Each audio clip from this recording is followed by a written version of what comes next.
Yeah, it's not counting down. It There says, it is. oh, Yep. there it goes. Yeah. No. Okay. Hello, everybody. We went live about 5 minutes ago, and we didn't really go live. So we're live now. My name is Louis Lee from All Ends Media, and this is Planning Traffic. And we do this every Thursday night live, and we invite guests, friends, and foes.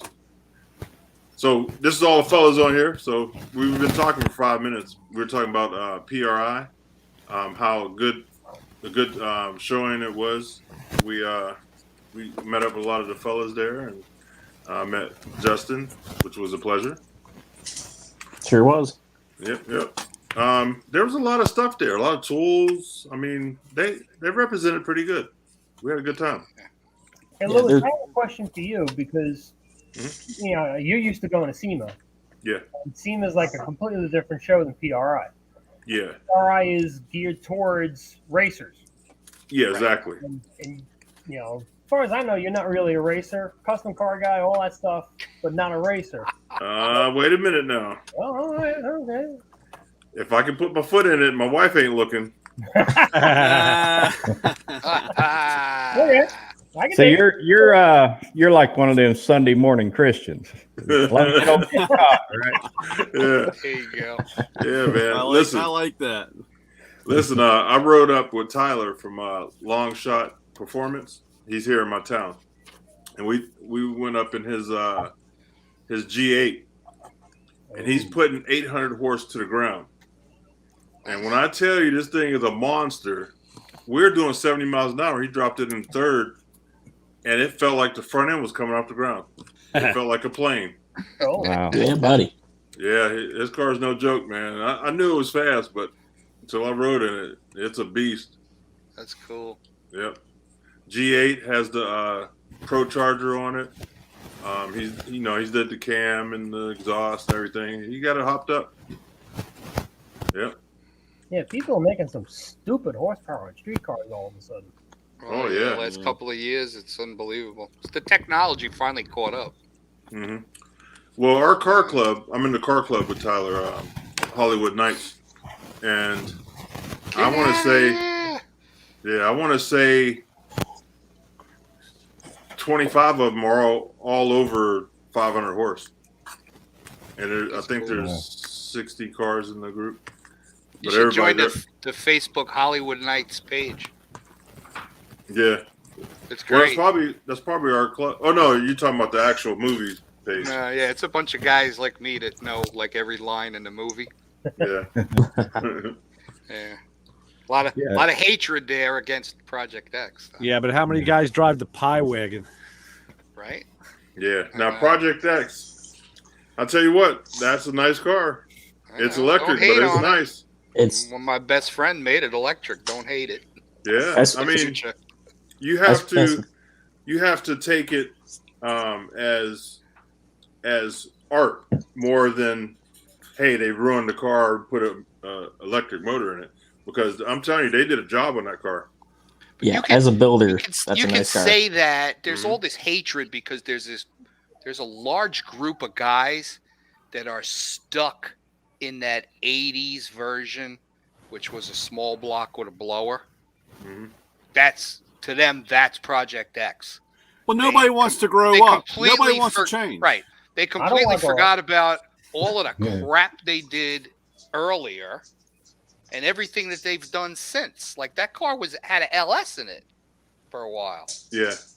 Yep. So they're just stuck in this. There's a really large group, whether it's because I read stuff that's it's in that Hollywood Nights page is horrible because that's like the iconic car from the show, but Pro Street era and all of these other car pages that I'm on, there's like so much hatred against that car now. That, it's a golf cart. Oh, it doesn't make any noise. What did you do? It's unbelievable. But the car was bought specifically by Popular Hot Rodding to bastardize it every couple of years with new technology. Yep, exactly. And nobody wants to get over it. They all think, oh, well, now you got this electric motor in there. That's the end of the line. But I'm sorry. Electric drag racing is coming. Oh yeah, I'll tell you that torque is no joke. I watched Don Garlitz at a private test session with his dragster. You know, and it's okay. Yeah, it's a little quieter. You can actually hear the slicks, you know, breaking traction going down track. But that is the future. It's going to get harder and harder to, you know, get gas and everything that's necessary. That stuff's going to go away, whether you like it or not. You know, there'll always be some form of petroleum, but you got to wake up. It's going to change. I mean, I'm not interested in doing that. Not at the moment. No way. Right. But, you know, and it's going to take a long, long time. It's not going to happen tomorrow. It's certainly not going to happen in the, you know, time span that Brandon says it's going to happen. It's not going to happen. Yeah, you said 34? Don't even listen to him. He's an asshole. He don't even know where he is. Yeah, you know. He thinks his name is Brandon. You know, my buddy Vic, he did a hell of a good job on it. You know, he sure did. He's got a lot of high tech equipment. I mean, he owns a pro stock.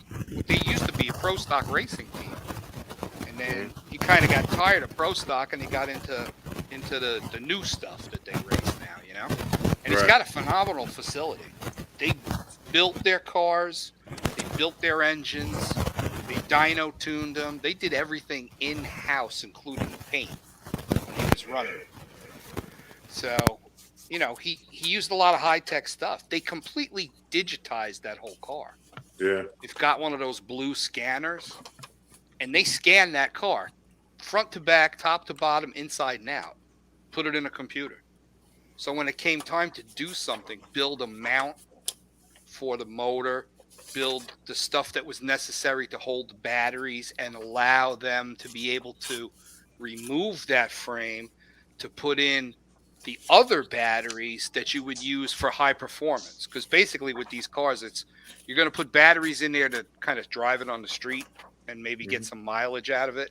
Or you're going to put the high performance batteries in it so you can go really, really fast, which are, I think, higher amperage, but less actual life, you know, usable life before charge. So they did all of that stuff on a computer. And he has a complete CNC machine shop. So he gets a technician, takes that thing, figures it out on the computer, sends it off to the CNC. They build, you know, something to use as a test fit. He's got 3D plastic printers, and they test fit this stuff, and then they build it. Yeah, it's a nice car. It's very, very high tech, you know. Motor Trend is doing a series on it, and Hot Rod's going to be doing some, you know, stuff on their digital end. But a lot of people, they're just not giving the guy credit for what he did.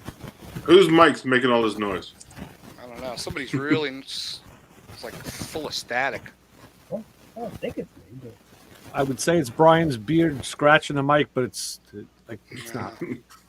No, I don't know. Maybe John, I think it's you, John. Me? Yeah, let me see. No way. Repeat. Well, I noticed his mic was going in and out as he was talking. Yeah, I got some problems here with my internet. Flops in and out. Yeah. Well, that's what happens when you get a Firebird and put a Mazda engine in it. So. Oh, wise guy. ouch. It actually sounds like a scratchy pot. It might be me. Oh, let me see.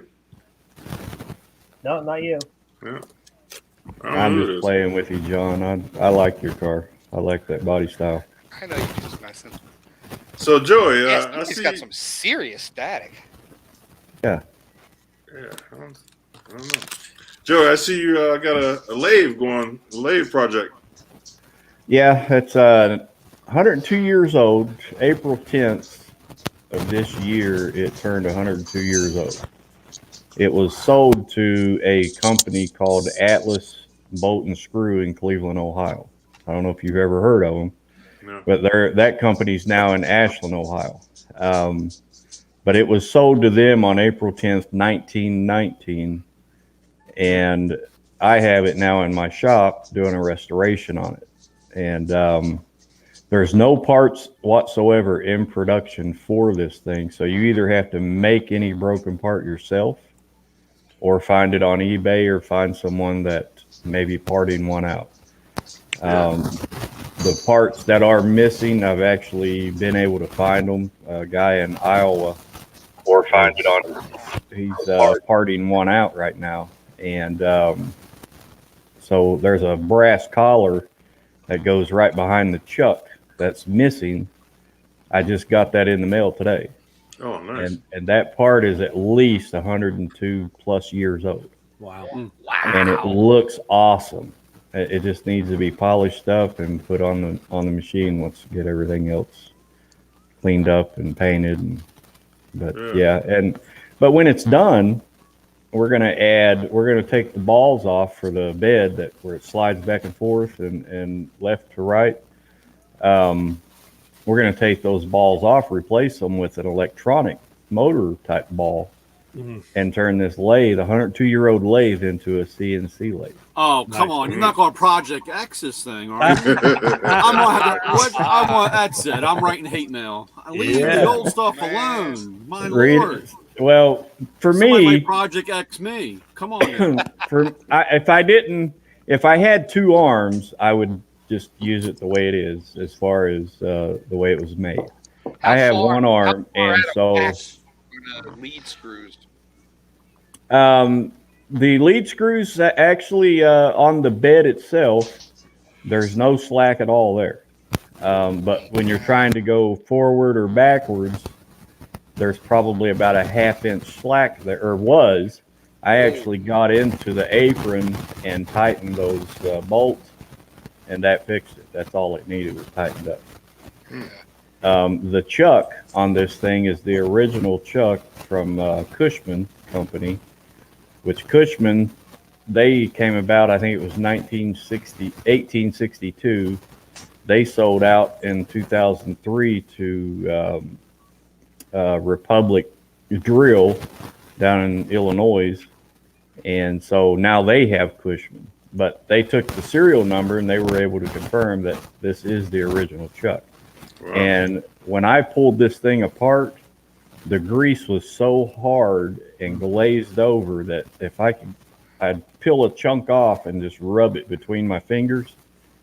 If I'd rub it long enough, it would turn into dust. That's how old that grease was.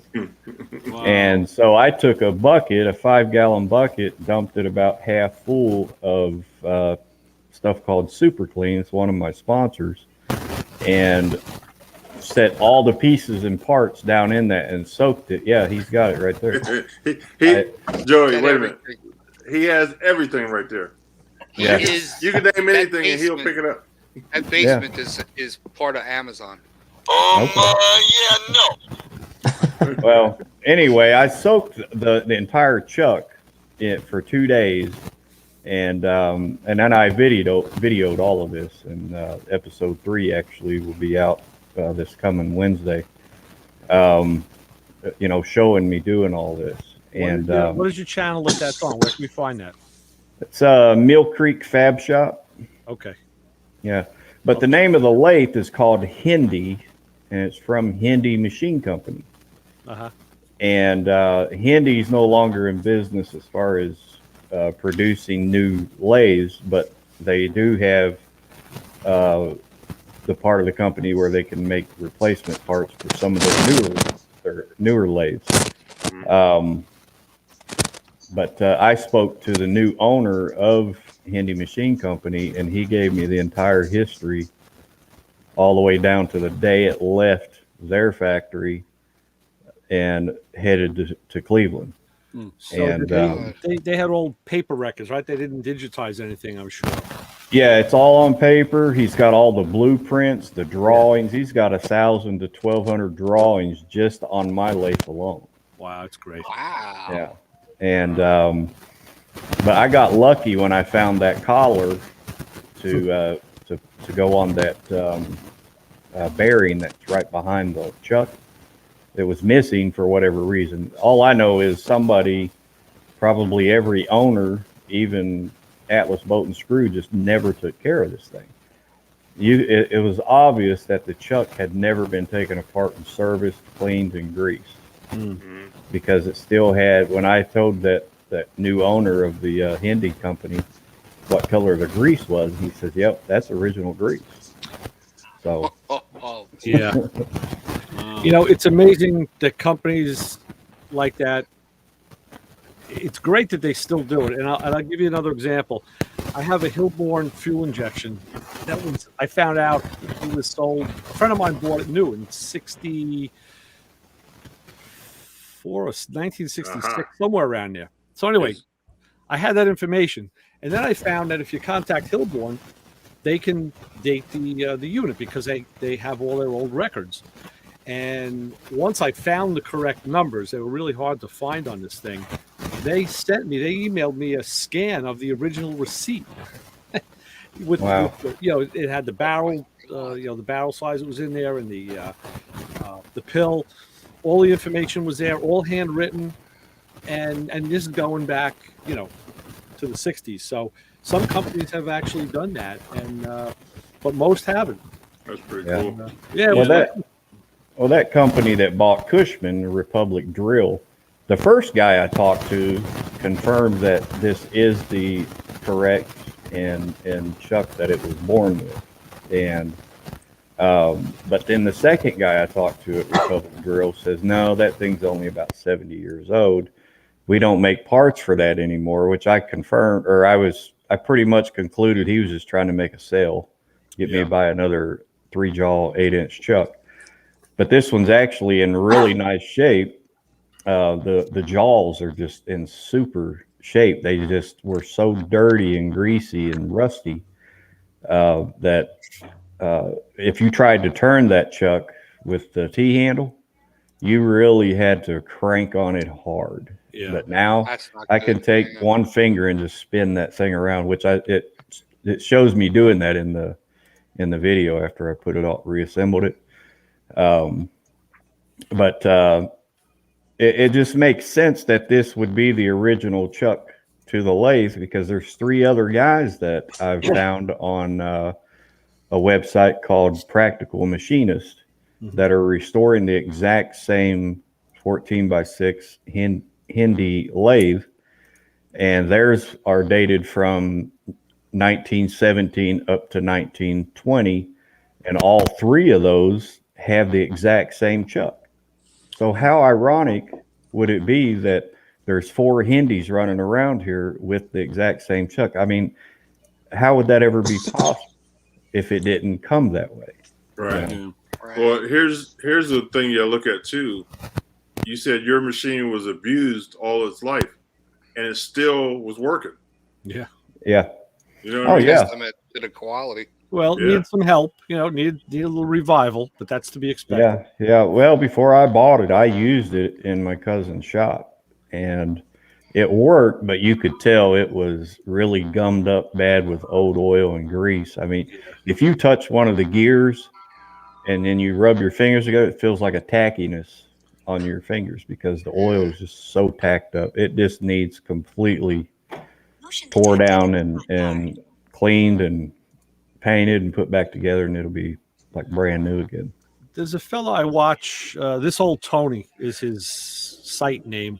I just watched the video tonight, and he has a lot of older machinery in his house, in his shop, and he did the same thing. I don't think his lathe is as old as yours, but he did take an older lathe and he converted it to run his CNC stuff off of, and he just put a surface measuring dongle on it, which is pretty cool. I love the fact that you can now, people taking the new and the old and making them interact. It's make them more modern. Yeah, and I'll do that with my mill once I get it in here, and I need to restore the table on that. Everything else is good on it, but it sat so long that even though it was indoors, it sat so long they never used it.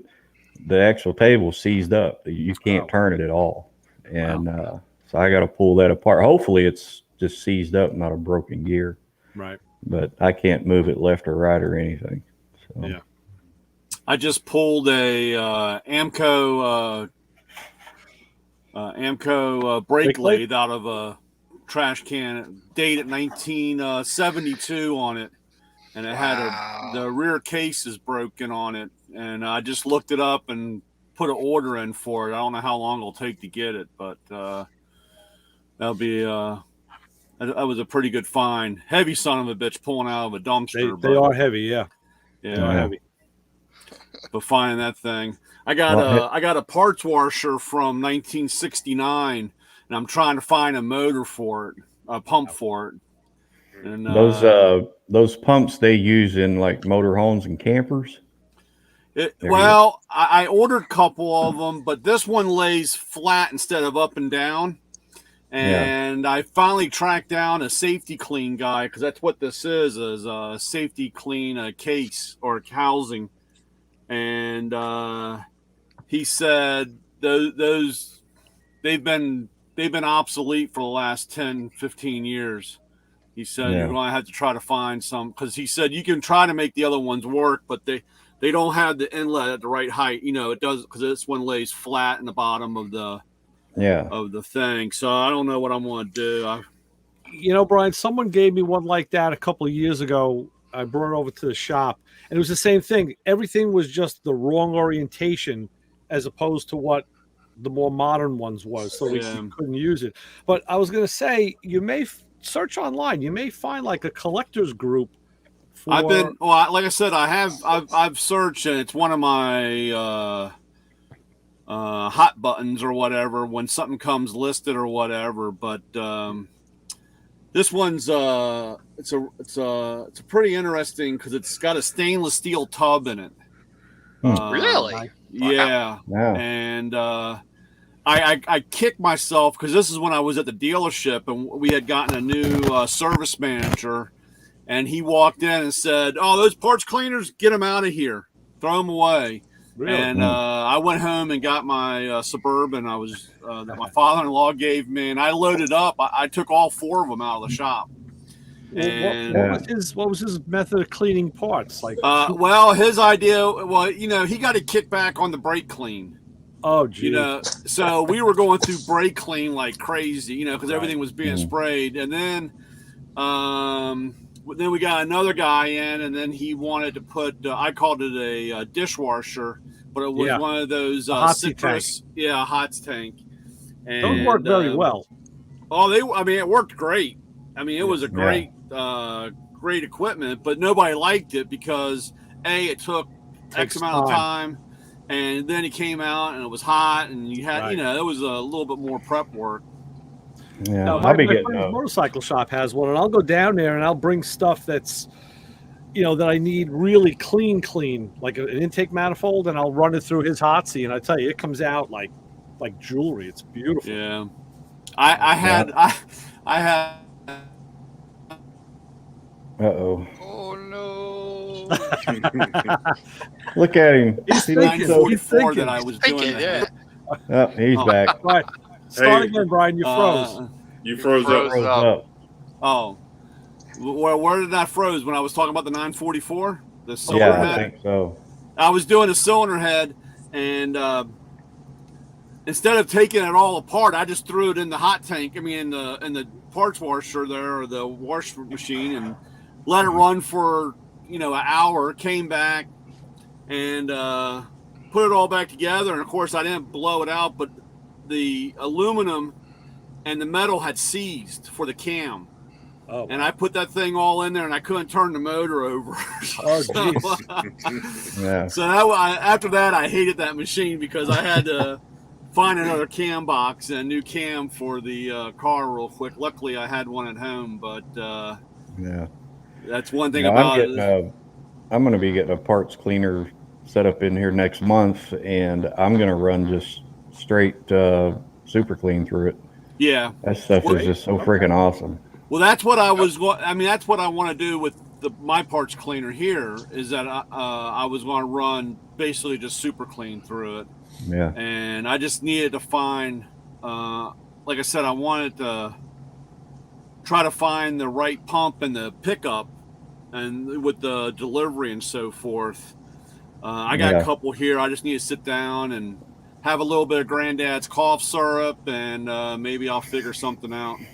Yeah, there you go. Yeah, you gotta get the fabricating hat on. Little creative plumbing, and you can make that pump work. I know I could. I just was hoping to make it. It's neat taking that stuff, or like I said, I find a few old stuff, like you said. That brake lathe was going to be another one. I've got another one at my storage unit. Just needs a new shaft, but nobody wants that stuff now, so they don't turn brake rotors or flywheel. Yeah. They don't turn any of that stuff. They anymore. just replace them. Yeah, they place it. Well, the thing is, guys that have that do restoration work, like that's what I was doing is, on all the older cars. It's like, yeah, perfect. I want that. Because you deal with cast iron rotors, you deal with cast brake drums. It's not the new stuff. It's almost like you need a shop from back in time. Which I have no problem with.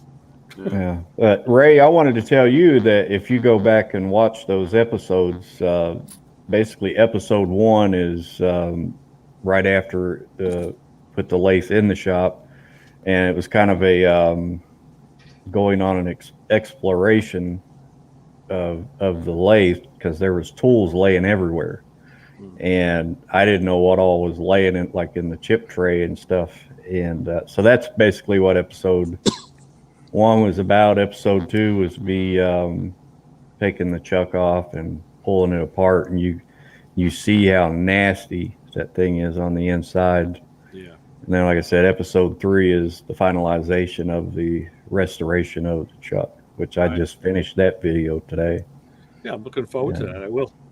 Yeah, so I've gotten a lot of new subscribers, people really interested in it, because there's so many people out there into the vintage, machines and stuff. And when I got on that Practical Machinist forum group, when I made my initial post, I actually added the link to my YouTube into my initial post, and I've had so many new people commenting on my videos that I'd never seen before, and that's it. I have to assume it's from there.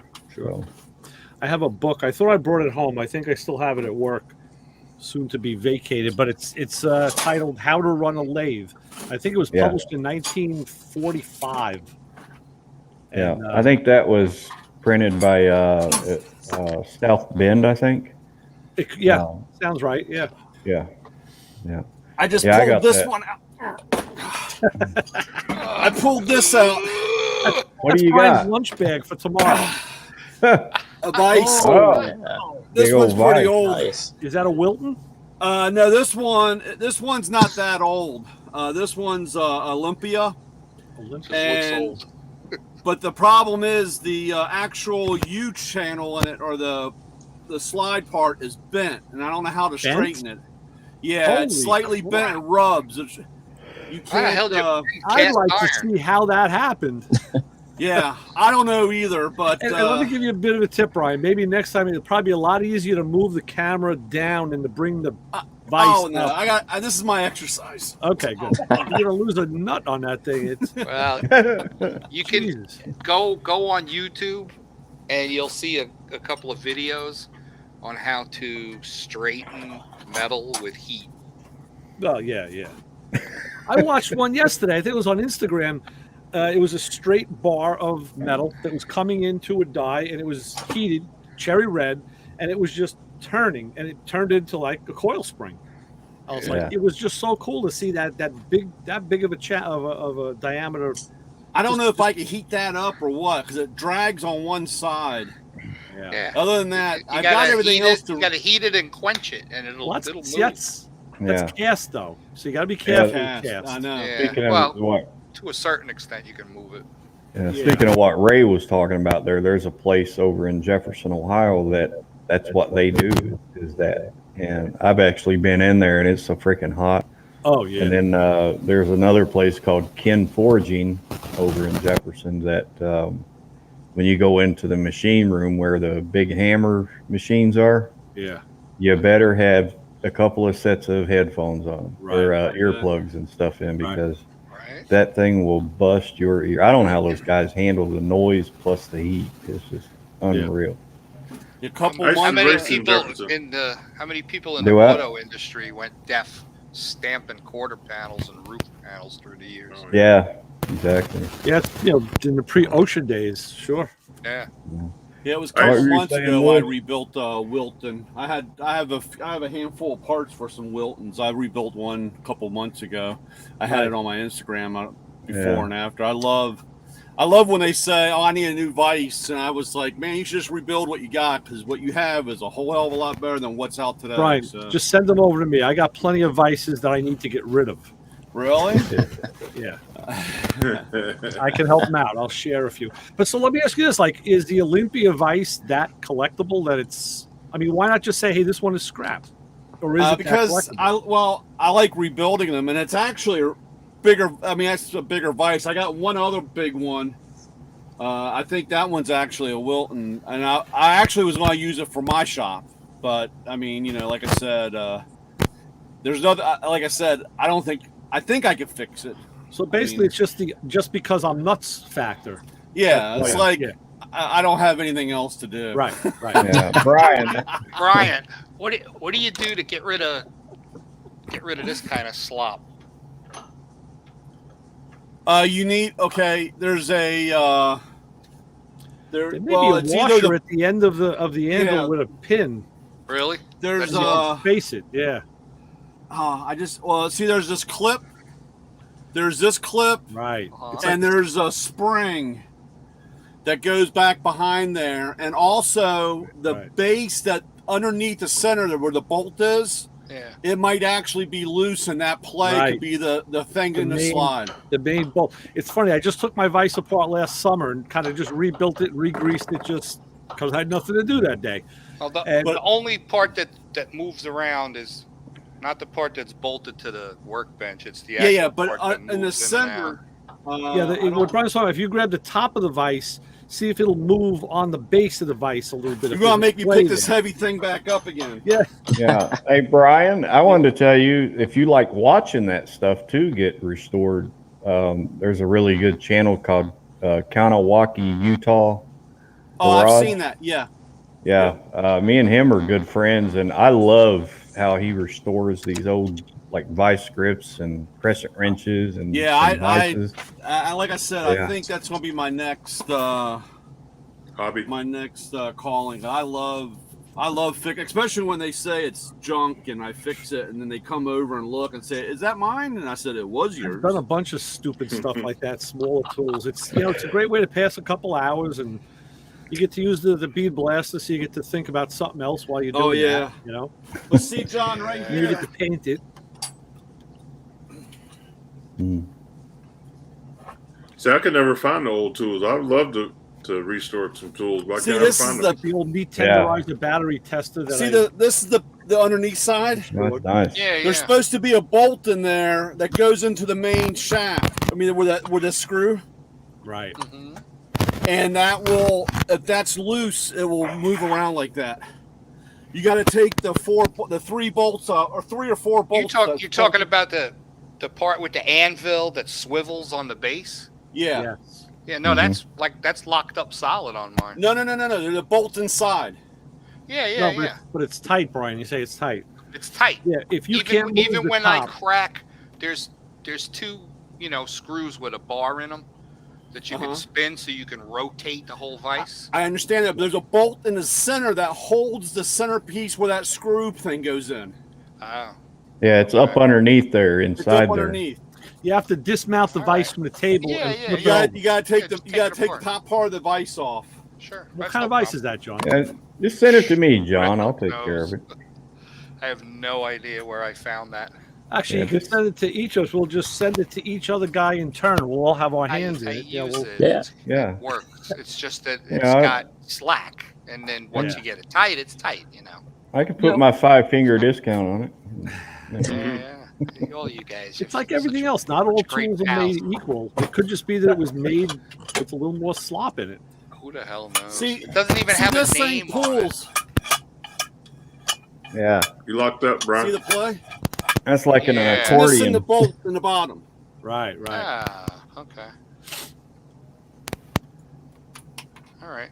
I have to take it apart. It's missing the bolt in the bottom. All right. See how it pulls apart? Yeah.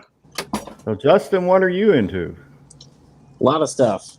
Yeah. But Good to yeah. meet you. I'm Joey, Yeah, by the You way. too, yeah.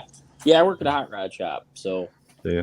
we do restorations, performance work, custom fab, you name it. We're pretty much into it. Yeah. And he's Mostly free for Chevy radio or Ford or appearances both. too. A little bit of everything. Yeah. Well, that's cool. Yeah. Yeah, you guys got to get on Joey's Instagram and YouTube. Yeah. He does some exciting stuff. Will do. Yeah. Yeah, Yeah. I don't have any cars I'm working on at the moment. They're kind of stashed away, but I actually need a bigger shop to even consider working on a old classic. But yeah, my shop is it's a garage that's turned into a shop.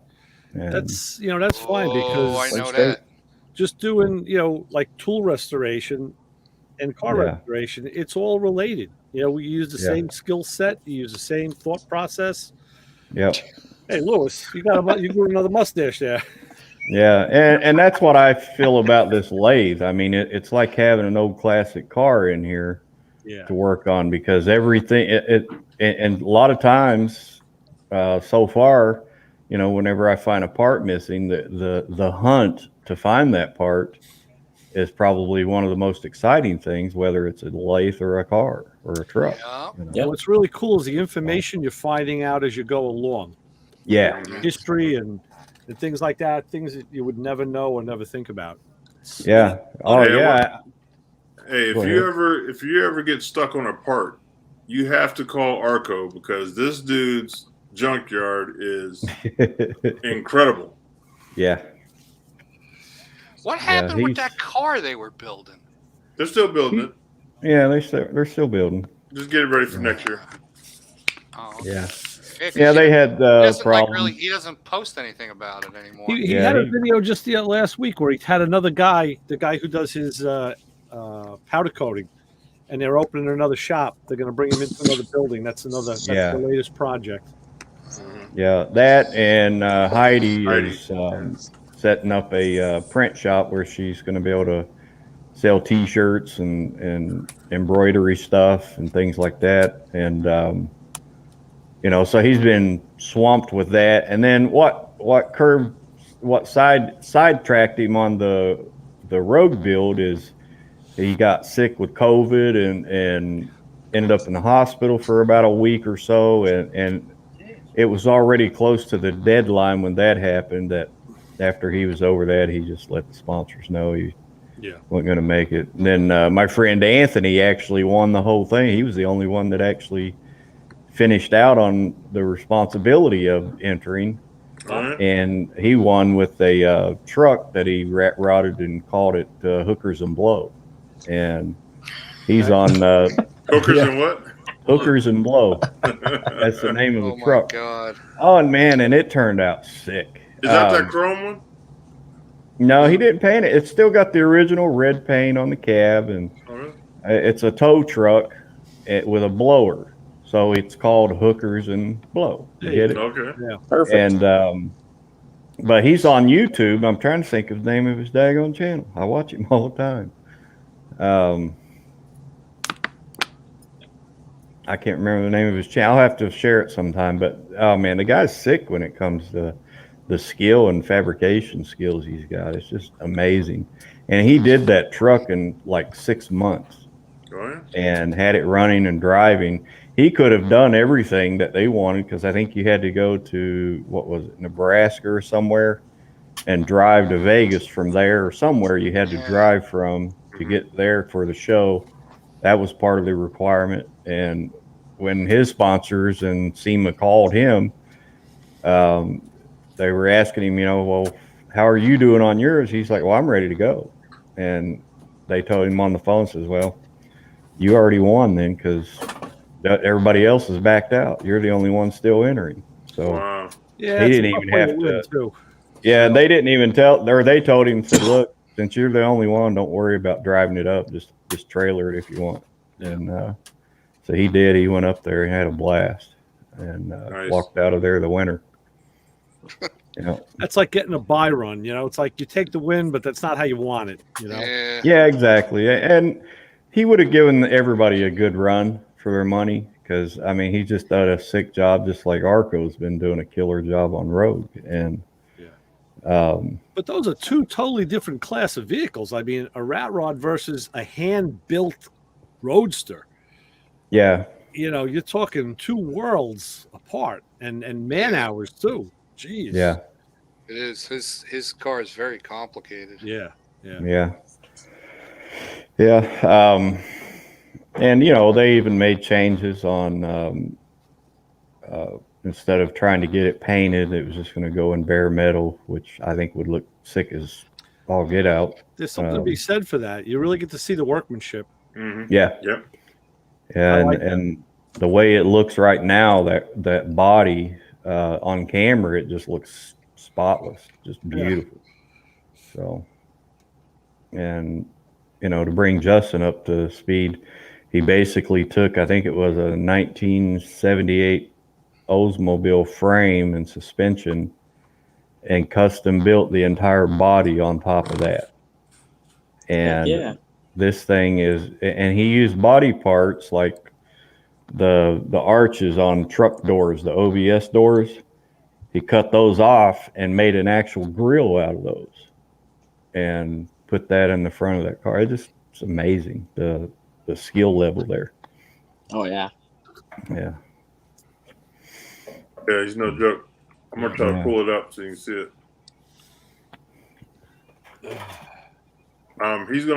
He's coming up to my place in the end of January to help me lift my roof.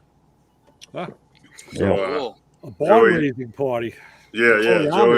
Joey God, said he's gonna run down. Cold in January. No, we got a shop, baby. We got a shop. Yeah, I'll be there supervising. Yeah. Handing out tools, you know, the typical thing. Hey. I'll be right back. I don't know if your weather's been like ours. I don't know, Lewis. I was gonna say we're in this. Man, yeah, we were 60. I had the air conditioning degrees on today. Yeah, I had the air conditioning on today in the tool truck. Yeah, it was warm today. Yeah, I almost got out. It was pretty warm here. It was 56, I think. So I came in the house. 87. I come in the house. I told my wife, I said, you know, this is a nice little gift. We're getting a taste of the South before we even move. You know, in December. You know, it's beautiful. Jeez. Today we were 1 degree off the record. Really? Not us. It's like summertime. No, not you. No. Some parts of the country. Yeah. High 50s this morning, 30s at night. Wow. Yeah. Right now, I got the heat off in the shop, and it's 68.6 degrees in here right now. And earlier today, the heat off, it was 77 degrees. Yeah.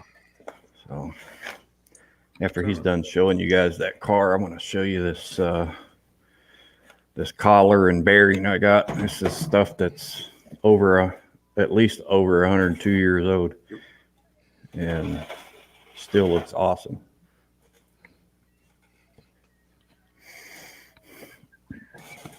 Where's it at? Can you guys still see my screen? Yeah. Yeah. I'm watching with you. I'll tell you when, in case you pass it. There it is. Where? Oh, yep, there it is. That's one of them. I invited him over here to get in chat, but he's probably busy.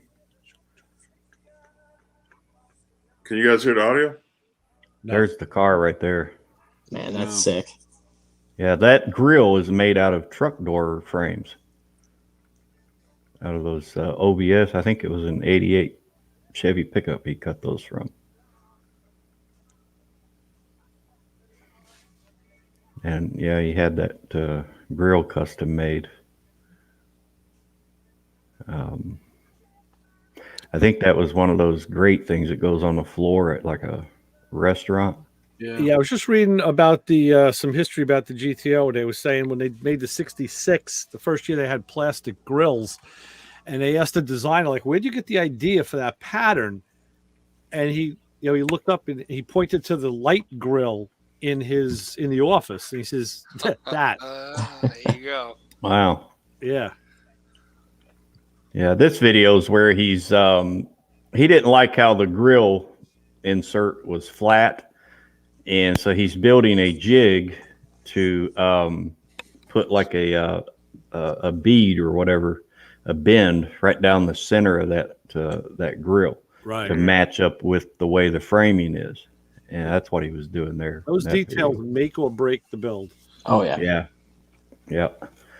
And that video, I think, came after, he was in the hospital. He's doing a lot better now. But this is that part I was telling you about. I don't know if I can get it up there or not. Thing's pretty heavy. Look at that. This is actually 4 pieces. The center is the bearing that for the shaft that the chuck goes on. And then this is the only part that was missing from that, but I ended up getting the whole thing. The guy wouldn't separate it. Let me unscrew it off of here. But this is the collar that I needed that goes right behind the chuck. Yeah. And what that's for is when you put oil into the oiler, that collar, along with this foam spongy seal, keeps that oil from running out of that and keeps that bearing nice and oiled. And this wasn't on there. So I don't know how long it ran without that. And but the good news is, if that bearing is wore out because there was not enough oil, this bearing's almost perfect. Yeah. So it was good that he made you take the whole thing, huh? Huh? So it's good that he made you buy the whole piece. Yeah, and I don't blame him. If you separate it, and then somebody's not going to buy the other part because they're not getting the whole thing. Always good to have spare parts. Yeah, I had to haggle with the guy on price, because even though it's probably worth everything he was asking for, but I needed other stuff too, so I wanted to try to get everything I could into one bundle. Yeah, and that's what I did. So, but it's pretty cool watching you do it. I've been watching it. Yeah, well, thank you. Yeah, I posted a good picture today of before and after of the chuck, and people are like, "Holy balls! Look at that freaking thing! It looks brand new."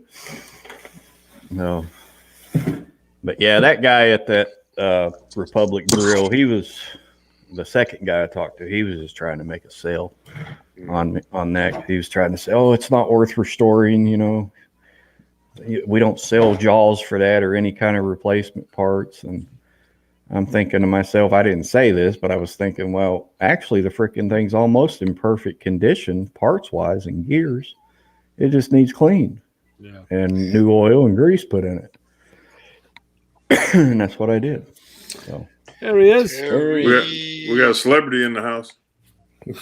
Cover man 66. And the answer would be a Chevelle.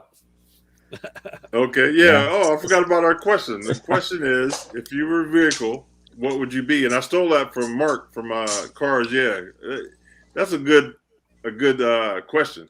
If you were a car, what would you be? Got to go with Chevelle. Got to be a Chevelle. Some days it could be a Model T Ford.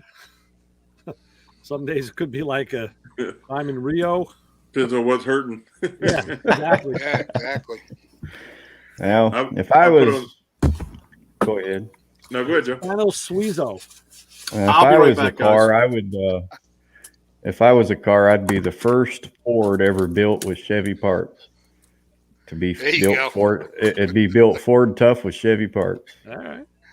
Yeah, that's what I would be.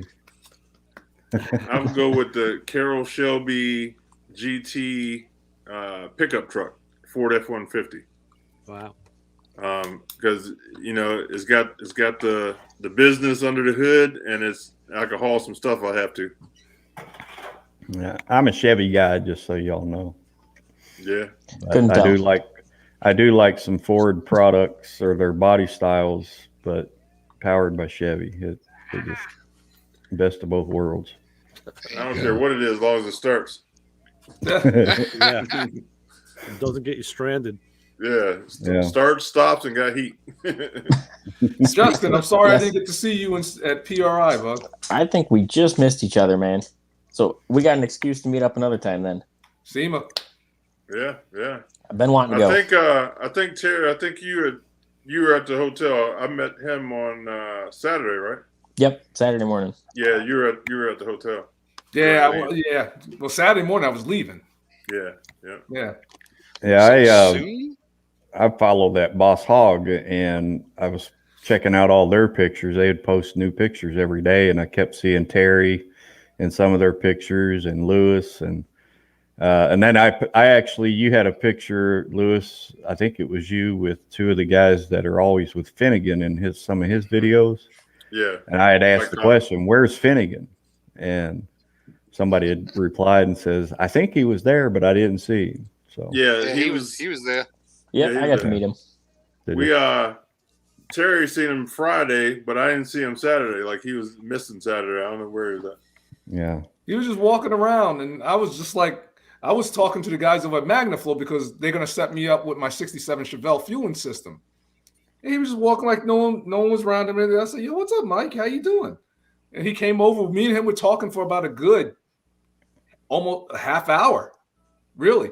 Matter of fact, I introduced him to the guys over at Magnaflow because he was telling me that, my Cadillac's here. There was no engine in that car. He didn't have a drivetrain in there. And he said that, what's it called? He's looking for, like a fuel system and everything like that can handle 28 horsepower. I'm sitting right at the Aeromotive booth. So I was just like, "Hey, Matt, come in for a second. This is Matt from Aeromotive. This is Mike Finnegan. Talk shop. He needs a fueling system." And then Matt introduced him to this new system that they have. And Finnegan gave him his number. He said, "Yeah, we got to do something." And when he left, I said, "Listen, Matt, if that boy, if he says he needs it like now, you send it that day." Because there's like 4 major players right now that are hot in the car industry, and he's one of them. Yeah. he's one of the top dogs. So if he says that he's interested in one, you just send it to him. Just don't even play. Don't even play. I'll tell you, it was a good trip, man. I'm glad we went over there because we connected up with the right people we needed to talk to, and Terry did his thing, and I ate too much, and and we had cookies. Listen, instead of going out kicking it, we got cookies and milk. We was at the hotel drinking cookies and milk. And you want to hear something? The TV never went on. No. The TV, it was me, Lewis Lee, and Tyler in the hotel room, and TV never went on. Never. We were just having so much fun kicking it, videotape editing and everything like that. And, of course, playing in traffic, but the TV never went on. Never. Yeah. Yeah, that's cool. That's when you're having a good time. There you go. Yep. There you go, bro. Oreos nothing else. Milk. Yeah, nothing else matters, but being with your buds, man, that was fun. Yeah, it was a great time. John, we should have airmailed them out like a package of Strudel. Yeah, There's a little culture in that room. I wish you would have. Yeah. I just thought of it now. Those cookies with the sesame seeds all over. Yeah. Oh. Yeah, those are crazy. Yeah. John's I got hungry. a delivery coming tomorrow. I already got the notification. There's a bakery around the corner from where I grew up called Hummel Bakery. Yeah. Old German bakery, and they make crumb cake pizza. Oh, you've talked about that, yeah. It's just the crumb stuff. Yeah. They make a big, like a 16 or an 18-inch pizza of those crumbs great. All put together with the sugar on it. Yeah. And my sister's shipping it to me, and it's coming tomorrow. We were at the Mill Ridge Inn last night, and they have a bakery with all of that, with the Danish and the crumb cake. I had a piece of that crumb cake. Again, phenomenal stuff. I don't know what it is. It's the butter content, I think, that's puts it over the top. It's crazy. And then I haven't had that in I don't know, probably 25 years. 30 pounds ago. So. Yeah, I know, right? And the cool thing is my wife won't eat. She won't even eat a nugget of it. Really? Yeah, she that's don't more eat for desserts. you. You get to. My wife is totally not into sugar. She's not into desserts. So that's why she's healthy, and I'm a freaking Fat pig getting ready to die. Unreal. I don't have a wife, and I still enjoy all that. I don't have to. I mean, you guys got it bad, I guess, but I got it real bad because I got to nag my own self. I got to tell my own self when bills are due or past due. You know, it's. Oh man. You know, sometimes I just don't think I respect myself, but. Well, you know, maybe you don't, but you gain it back, and then you know, then you got to do something to lose it again. It's a yin and yang, just like being married. Yeah, well, I'd rather do the yin and yang. It's too complicated for. Well, I love my wife dearly, but I have to sneak like a can of Pepsi in the house. Really? Oh yeah. She does. She is a tree hugging hippie. She likes. She's a vegan. God bless her soul, and she just wants me to be healthy. And it's like I have to, you know, iced tea. You know, like I have to sneak it, drink it real quick. And Louis Lee knows. So do you like? That's where the cookie run came in. We had to go on a nighttime trip. I'd be out of state to get a cookie. Let's go get the cookies. So how much vegan stuff do you actually eat? No, like it's not that bad. I like it. I mean, you know, and my son, he's getting into it. You know, do you eat those funky like hamburgers that are made out of plants? Well, she likes that stuff. She likes that stuff. But what she'll do is she'll cook like rice and whatever. But you know, like for me, I'll go outside and grill something, or like matter of fact, she cook pork chops because like she knows my boy's got to have some meat. You know, but she just does not eat it. But some of the stuff that she makes she made vegan chili. I didn't think I was gonna like it, but she slapped some cornbread in there. I was like, yo, this is pretty tasty. Yeah, I like the hamburgers, the vegan burgers. They're pretty good. You know, I've had them. Have you ever tried the Impossible Burger at Burger King? Yeah. I never tried that. I tell you, it tastes like a freaking Whopper, man. Yeah, it does. I didn't like it. Tori told me about that. Yeah, there was a lot of controversy about that because the hardcore vegans were flipping out that it was on that same broiler chain drive. Oh, right. As a regular burger. So they were saying that there's the juices and the DNA of meat on that chain line. You know, there's other stuff to worry about than that kind of stuff. Well, exactly. That's that's just like cancel culture. Right. Mm-hmm. It's just people that don't have a life and they're trying to be seen. Yeah. That's all it's about. It's like, look at me. I hate this movie. I hate that song. I don't like this guy's hair. It's people with no life. Yeah. That's all it is. People You're gonna find people in that all walks of life. The people I truly think that people get off on upset and trying to get people upset. Yeah. Some do. It's like you could. I said it before and I'll say it again. You know, I do videos and it's just like, you know, like if you don't like a video, that's fine. That's fine. But some people don't even give it a chance. They just like as soon as it pops in, a thumbs down. And I'm just like, those are your. That's fine. You know, if you come at me and say, Terry, this is the reason why I like the video, we're gonna have a conversation. We can talk about it. But if you're just an idiot, you know, there's nothing to be said. Yeah, I get that too. So, and I always back like 10, 15 years, people kept their mouth shut. Yeah. Yeah. You know, it's all about social media. And then social you get guys media like has opened up this like bag of keyboard cowboy idiots. Yeah. Right. You Keyboard know, commandos. everybody's and you got get guys like me, Terry, that'll like your video and then send you an email with like 4 paragraphs about what I think should be different. Yeah, I thank them on some of my videos for coming and giving me that view and a thumbs down. I thank them, and a lot of times that shuts them up and they don't come back no more. But there's somebody I watch. I can't remember who it is. Maybe I will as I'm talking, but he says, you know, if you like my videos, give me a thumbs up. If you don't, give me a thumbs down. But do me a favor, in the comments, write and tell me why you don't like it. Yeah, and that's good. Like he's asking for constructive criticism. I don't know how much he gets, you know, but he's got some people that just don't have time to write. Yeah, don't want to give credit to, well, not even so much credit. They just, you know, like thumbs down, you know. Yeah, right. And that's the thing. I don't really get any constructive criticism. I just get some dickheads that like to think they know it all, and then I have those that will ask questions like, "How do you shave with one hand?" I'm like, What kind of question is that to You ask only a need one-arm one hand guy? to shave. Last time I looked, I only used one.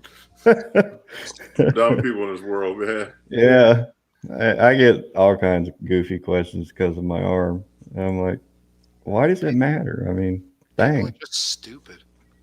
But people like watching my content because they're like, wow, this guy's out here with one arm, killing it and doing Killing what it, most exactly. two people won't do. You know. Yep. I tell you, one of the most humbling moments of my life was when I was in Little League Baseball, and one of the guys that was playing, he was a pitcher, and he had one arm.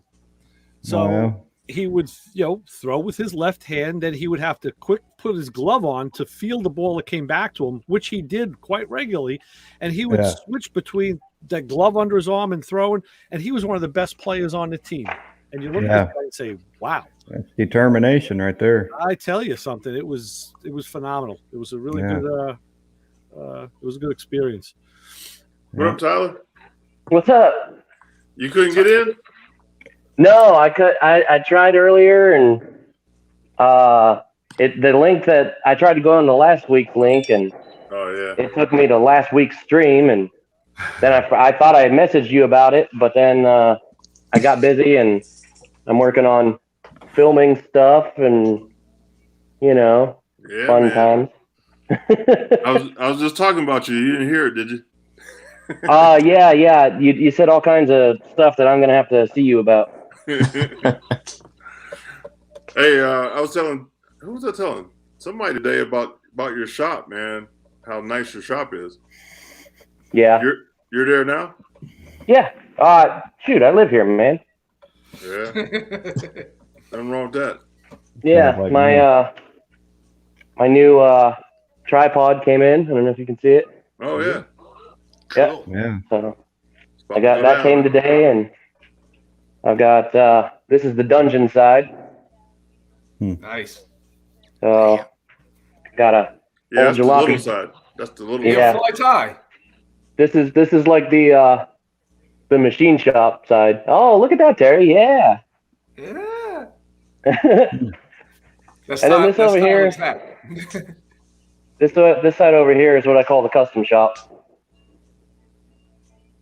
Yeah, man. Yeah, buddy. Nice. Oh, very nice. That's a really nice. That's a huge. How many square foot is that? It's about 6,000 between both sides. Yeah. Wow. Nice. And then I got my my chassis table all painted up today. It was outside and neglected for a couple of years. Yeah. So. Yeah, I would clear out a corner and back a pull behind camper in there and just live there. we talked about that on the ride up to the show. Yeah, the whole way back, Lewis is bombarding me with his school bus conversion stuff, and I'm pretty sure in the next year or two I'll end up building one of those now. Are you coming to the roof raising in January? That's what we're doing at his place. Oh, okay. Where's your place, Tyler? Youngstown, Ohio. Yeah. Yeah, right off Route 422.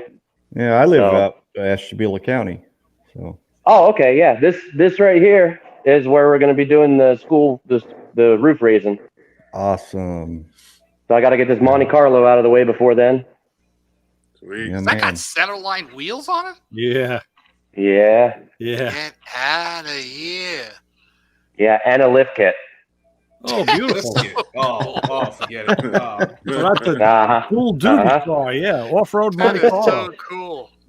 Yeah. Right. And this is one of our stunt team ramps. Wow. Oh, it's one of the ramps? Yeah, this is the ramp I flipped a Crown Vic off of a couple months ago. Oh. So it's in for a couple repairs. I got to re-engineer an angle and weld some stuff on it. But I broke a bandsaw blade the other day while I was cutting something, so I'm waiting on some new ones to come in. Well, how did the Crown Vic turn out? Is it okay? The windshield didn't even crack. Get out of here. Wow. Yeah. Wow, crazy. What year Crown Vic was it? I believe that one was a 96. So probably maybe a P71 or just a civilian car. I can't remember if it was a police interceptor or not. We like to get the police interceptors because they tend to have been better maintained than the civilian version. Yeah. But, yeah. Now, I can't wait to meet you, Tyler. It's going to be fun. My name's Joey. I'm at Mill Creek Fab Shop. So, okay, sweet. Nice to meet you. Yeah. So I live Arco's, at Austinburg. Okay. So Joey's on the list. Arco's on the list. So waiting on Terry's schedule to pop. So he's going to be here, is what you're saying, even if he has to quit his day job. Hey, we might have to go get him. We're gonna do A-Team. What's it called, Mr. Teamy? Kidnap me. Next time I wake up, throw you in a Chevy van. Yeah, well, I hope you come, Terry. I'd like to meet you too. Oh, you know it, man. Definitely. Yo, it's real simple. Just offer me cookies, man. I'm there. Cookies and milk. You like Oreos? Yep, there it is. That's the cookie of choice. He's there. You The said double Traditional, not the double stuff. Thank you. Not the double stuff. Not the just a regular flat out regular Oreo. Regular. All right. And do you fully dunk them or do you peel them and lick them? Put it in your mouth, little milk. Switch That's how I do it. Oh, no, man, you gotta. That's dunk the way I do I'm it. not dunking a cookie, man. Nah, you get cookie. You get cookie. You gotta bits use of milk. you Nah, gotta use nah. a cup that's short and wide, like a coffee mug or something. So when I went on the cookie run, I came back with 3 bottles of milk. Wet, man. And cups, because those little necks on those little single serving milk containers, they're not wide enough to get a cookie in. Nope. Yeah, Tyler went on a mission. He almost got kidnapped over at the ghetto gas station. Oh yeah, man, that place is weird. It was like a block from the hotel, and at night after like 10 p.m. it was ghetto as hell. There was all kinds of weird stuff going on in there. Every car in the parking lot had rust holes in it. And then in the morning, it was like nice car. Trade worker central. Like every work truck under the sun was lining up to the gas pumps and stuff. We must have been on the edge of the hood and right on the edge of like blue collar worker territory. Well, that's like it did look pretty industrial when you when you went to the airport. It was industrial, yeah. Yeah. SEMA's like that, one block away. I was like, all right, cool. Like Tent City. Wow. Right. Bad news. Get off the strip, man, and you're in no man's land over there in Vegas. Where was PRI at? Was that in Vegas? Indianapolis.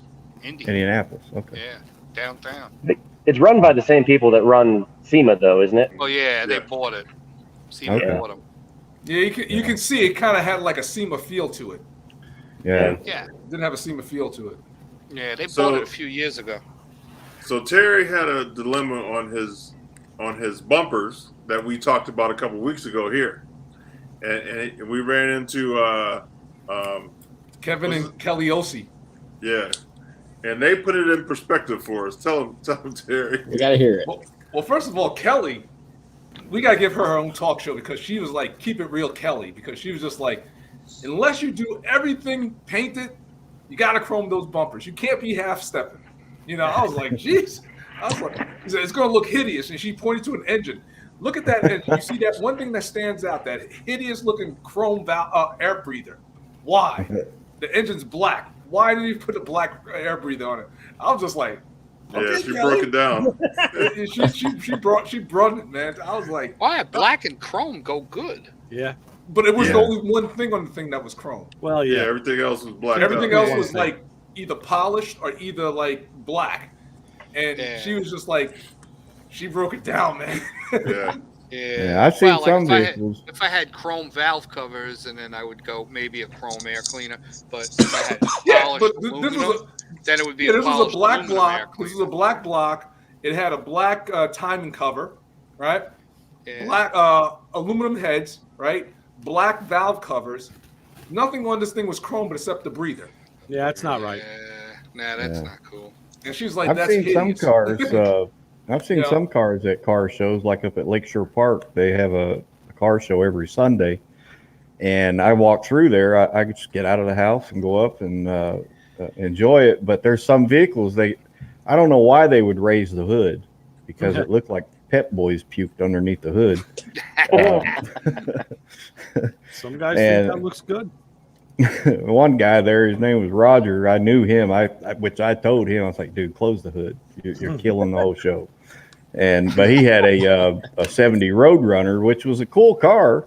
The rest of it was beautiful, plum crazy purple. The interior was nice. Trunk was laid out good, but under the hood, he didn't. I don't even think he ever touched it when he restored the car. I was like, man, why didn't you do that part too? But he's like, I got a 70 Roadrunner. I don't need to do anything under this. Yeah. It was a radical car. I know that. Yeah. But I don't get that either. But I'll tell you, I'm still up in the air. I don't know if I'm going to get a color matched or I don't know, chrome dipped. I'm still up in the air. Gloss black. On the engine or? Okay, hold on a second. Okay, this is the bumper. deal. I'll tell everyone once again. Okay, I got a 71 Chevelle, right? 71 Chevelle. It's got this beautiful. I just got to paint it, right? It's like a brownish orange, really nice. It pops in the sun, right? Yeah. I did custom work to the bumpers. What I did was I shaved the bumper bolts, right? Front and back. I put I got rid of the license plate pocket in the front. You know how it's in the center? Yeah. So I fabbed up the bumper to come to a point like where it looks natural. And then I also put driving lights on each side. So it looks really cool. Yeah. In the bumper. Now, here's the thing. Do I get that bumper re-chromed? Or also the back bumper's the same. The back bumper, I got rid of the bumper bolts. I got rid of the little, they had like little square pockets where the little license would the bumper jack went in and you raised the car up because that was back in the day when you raised the car up in the bumper in the back. Right.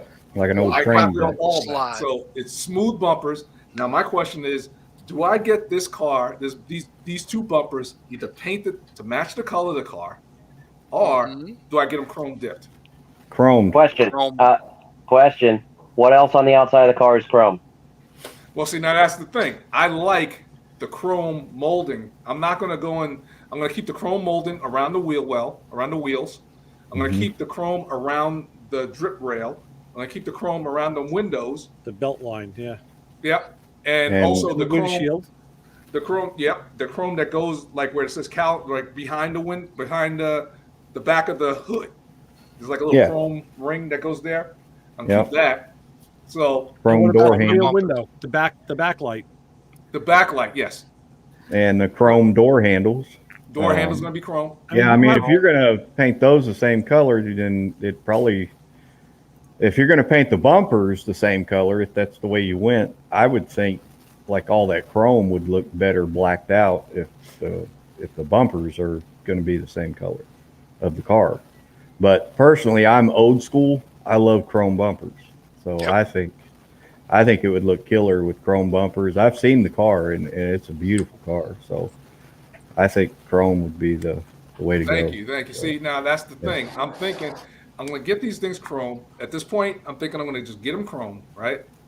And if the mood should get me, maybe I'll just have them the bumper wrap the color of the car. Sure. Yeah. There you go. Because the way I see it is, if I send them out to get chrome, they're going to come back perfect. The guy told me, I'm going to Tri-City. He says, we'll do all the work. We'll make them perfect, shave them down, whatever we got to do to make it perfect. Because we don't want any imperfections with the chrome. Yeah. All right. So when the bumpers come back, if I put them on the car and I don't like it, I'll have them wrap a color that's really close as I can get to the car. Yeah. And that way, whereas now if I go and have them painted, they're gonna have to put filler in it and all that, and then it's gonna have to get painted. And if I don't like it, now all that crap's gonna have to come off, and I have to send them out to go get chrome, or just go and spend money to get new bumpers. So I think. So you know what you do before you do anything? What? Photoshop. No. Smooth them out as best you can, so that in other words, they're ready to go to either a paint guy or a chrome guy. Go have them wrapped, stick them on the goddamn car, leave them there for a few weeks, and see what you think. I was thinking about that, but the thing is it's that cheap enough to wrap them, put them on, get your head clear, and then say, okay, I'm painting them or I'm chroming them. Well, let's see. Lewis, what do you think? Because chrome plating ain't cheap. I know. I already got a price for him. I know. Lewis, Have Four digits anyway, right? Have you got a quote from Lake City Plating up in Ashtabula, Ohio? I got a quote from some of the places that I've heard of, like the one out in Pennsylvania. I forget the name of it. Tri-City. The guy's name is Chip, and he was just like, "I'm not gonna lie, it's gonna be a lot of work." You know, he goes and he gave me a really good price. You know, and I'm sending him out with another guy, one of my buddies. He has a 70 GTO, where he has to have that bumper re-chrome. You know. So we're sending him 3 bumpers. So he goes, we'll hook it up. And he says, of course, if you do a video. Yeah. You know, so that's. Or you could get Chip Foose. You could get Chip Foose to draw a rendering of it with the painted bumpers. And Chip would paint them. Look at that. Yeah. That's what Chip would do. I know. That's why I say get into it. Do it. He would suck them in, push it forward so there was like Flip no 'em. gaps. Yep. Flip them, and then paint them. Yeah. See, Like you did C28. See, the thing is, I kind of like. I think honestly, I think it's going to look good no matter what. I really do. I think no matter what, but I just don't feel that Chevelle. If it was a 69, if it was like a Camaro, like a second-gen Camaro, I would paint the moldings black. That's what we used to do. Yep. But that particular car, that Chevelle, I think you got to have the chrome on that car. Yeah, you got to have I the agree. window molding. You got to have the chrome drip rail. Yeah, I just think, then, man, stay old school, chrome them. Yeah, that's the problem, Terry. You know that I have you're making the case for color, and then you come back and say, but it's got to be chrome. Oh, so, you know what it is? Because the thing is that I know, but there are advantages and disadvantages. There really is. Yeah. There are advantages and disadvantages. So I'm just trying to get them all out. But I know ultimately in the end it's going to be my decision, and I pretty much know which way I'm going to go. I think until tomorrow morning. Yeah. I think until tomorrow morning. Honest. Yeah, chrome until tomorrow don't morning. get you home, but it sure looks good. Yeah. Lewis, what do you think? I'm a chrome guy. I would say chrome. Yeah, let's go around. Ray, what do you think? I'm chrome. Yeah. All right, go ahead, Brian. Chrome. All right. 3. Ray. I'm chrome. Yeah. Okay. Tyler. I see. I'm new age, man. I would be painting all of that chrome, the mirrors, the door handles, the window trim. I would omit the wheel opening trim, and it would all be gloss black with gloss black bumpers. That like root beer colored paint you got would look so badass with black tinted windows and blacked out trim everywhere, man. Yeah, so I think that's me. Color. Yeah, I mean that would probably look good, but I'm still going with chrome. All right. 3-1. Justin, what you got? I got to go with chrome. Okay. All right, Chassis. Chrome. LaSalle. I know what LaSalle's going to do. Give it to me, man. Paint. Paint color. Body color, man. Yeah. Okay. Now, Body color paint is so 80s. And Joey said chrome. So that's 6-2. I like Well, black. 6 to 1 to 1. The black. I like the idea of the black, all black. That would look really cool. Yeah. Introduce another color. Now, when me and Terry was talking to Kelly out at PRI, I think he said it too. Mike, what's called? Yeah, Kevin. Kevin, he said that when you paint like one bumper, like the front bumper, in his eyes, it looks like you didn't have enough money to get it chrome, so you painted it. And so I was thinking about the Cadillac. I was like, man, I might paint my bumpers because I can't afford to get the chrome done. And so when they said that, I was like, oh man, they're talking about me, and now I got to get them chrome. Yeah. You can get them wrapped chrome. Here's the color right here. Oh gosh, Yeah. I love that. That hood is color. beautiful. Black against that would look good. And that's a root beer what I'm color, saying. not burnt orange. You know what color that is? That is a color that's a BMW color. Okay. It's called chestnut something. It was on the M3 for 1 year. Okay. and I saw it. I was driving past. I was actually looking for a color for my '67 Chevelle, and I drove past, and I was like, "Holy crap, that's a fabulous color! Let me go." And it was in a parking lot, what's called like a commuter parking lot. So what I did was I got the VIN number, and I went right up to BMW and got the color code. Yeah. Nice. Lucky somebody didn't beat you over the head. Yeah. Well, you know, He was above the this is city. true, but it was like 11 o'clock in the morning, so I know no one was going to come out. Yeah. That is a pretty color. Yeah, and I fell in love with the color, and I was like, you know what? I think that looked better on the 71. Yeah. What kind of wheels are you going with it? And see, that's the thing. I got polished aluminum 18s. They look like Kragers. Yeah. Okay.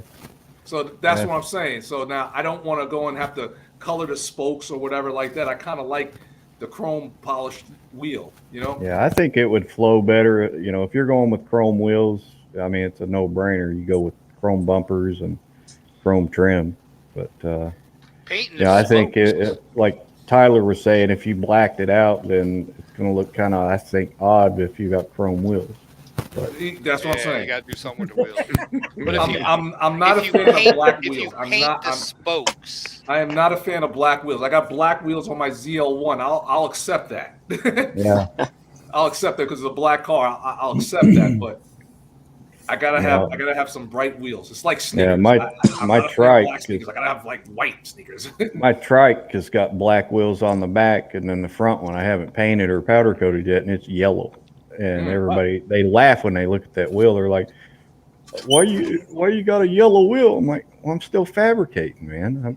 I haven't done any. I got that wheel out of a junkyard and put a tire on it and put it on there. But everything else on the back is black. So Paint them. Okay.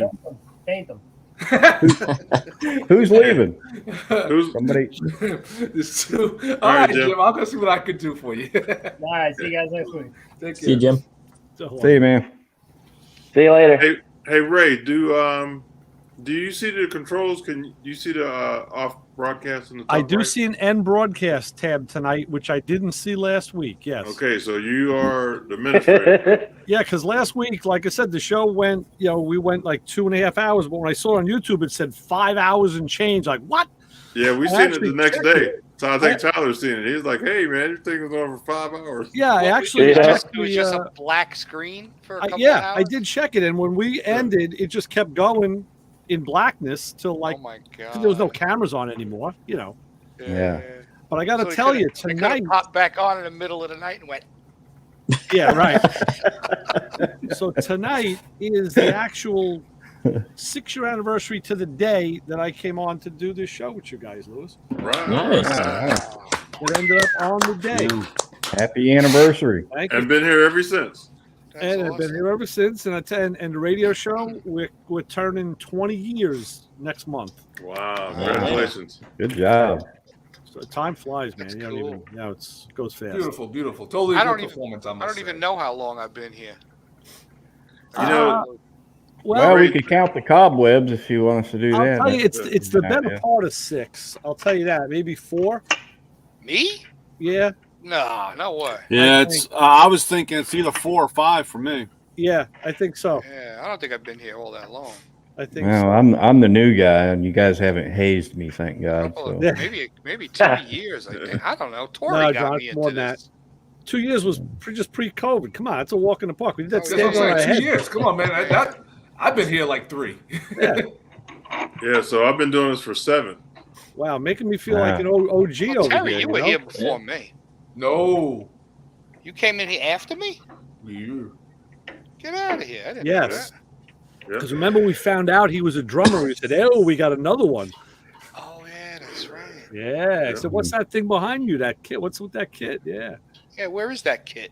Different room. Downstairs. Hey, you know, I really enjoy how many people have been through Planning Traffic.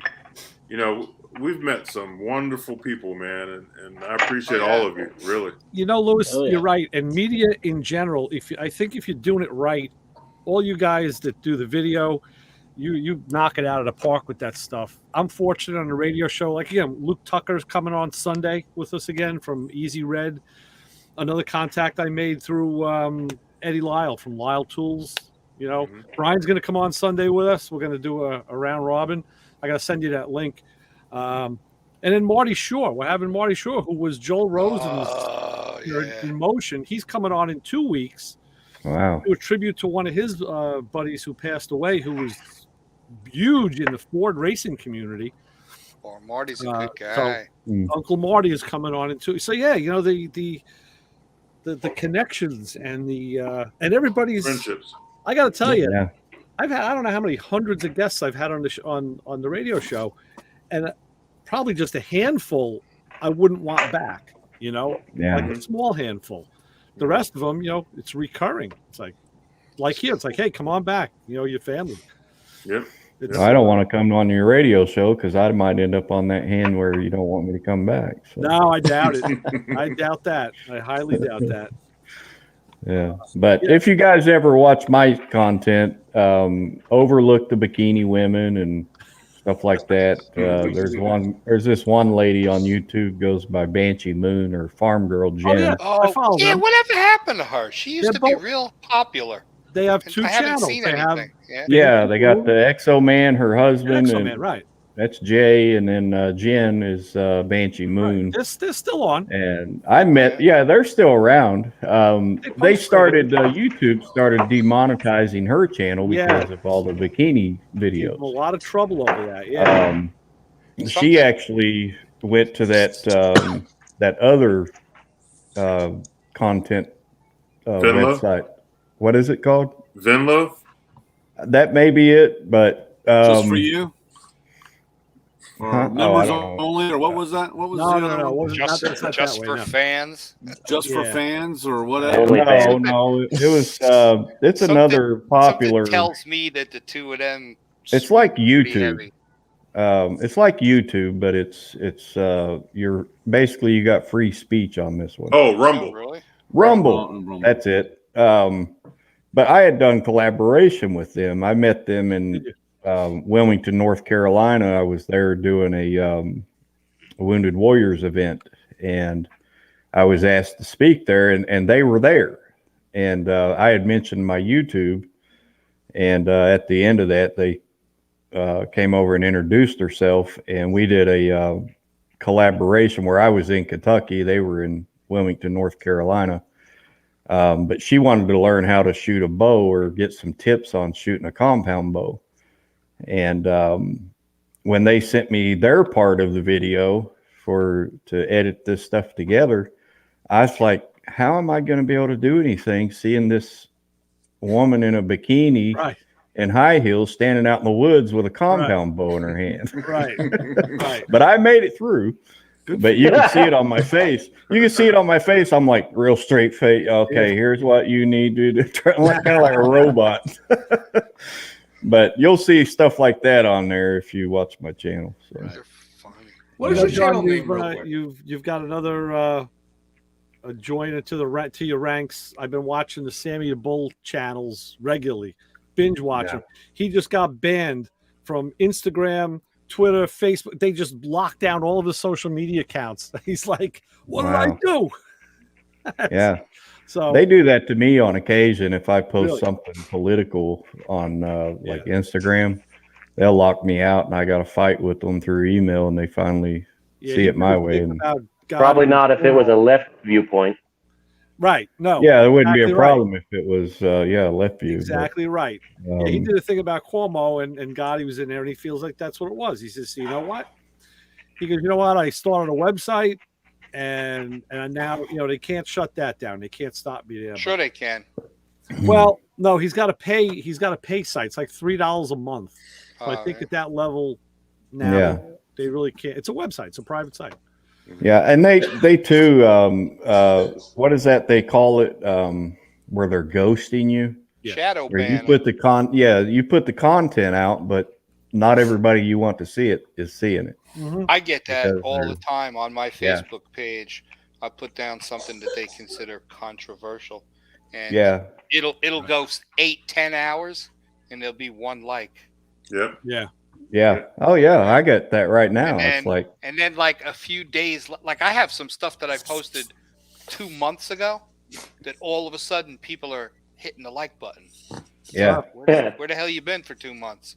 Because they shadow ban you, and then eventually it drops off. Because Facebook hates me because I like to tell the truth. Right. Yeah. Well, hey guys, I got to jump ship. Bye, Lewis. Hi, Lewis. Lewis, thank you, man. Have a good thanks, night. Good night. Thanks for hanging out with us, and Ray, appreciate your 6 years of kicking it with us. Yeah, thanks for 6 years of asking me in. solitude and fortitude. Yeah. We got some big stuff coming though. I think when we go to Tyler's, we're gonna do a collab with all the YouTube channels too. So nice. We're gonna make it happen, and I'm waiting on a call back. I might get somebody special to come for the roof raise too. So that'd be sweet if we get. What do you mean? I'm already coming. I mean, Yep. No, I think you're talking about Farm Girl. Oh, hey, I might be able to hook you up. Hey, we're gonna, and that would be real cool in Northeast Ohio, cold weather, bikinis, right? Making things hard, you know. Yeah. That's making things hard, all right. Tyler got a big shop, man. Brian Weiss just stood up. Yeah, my Weiss just fell over. Hey, I tell you what, I this building's pretty big. I can clear the whole thing out for activities. Heck yeah.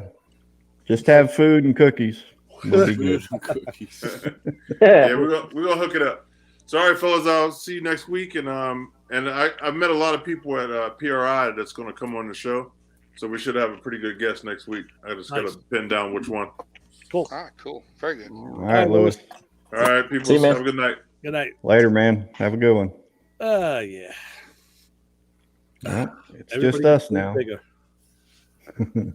Oh, now I can see you guys bigger. Yeah, everybody gets a little bigger. You should see it like when we get late. We got like, whoa.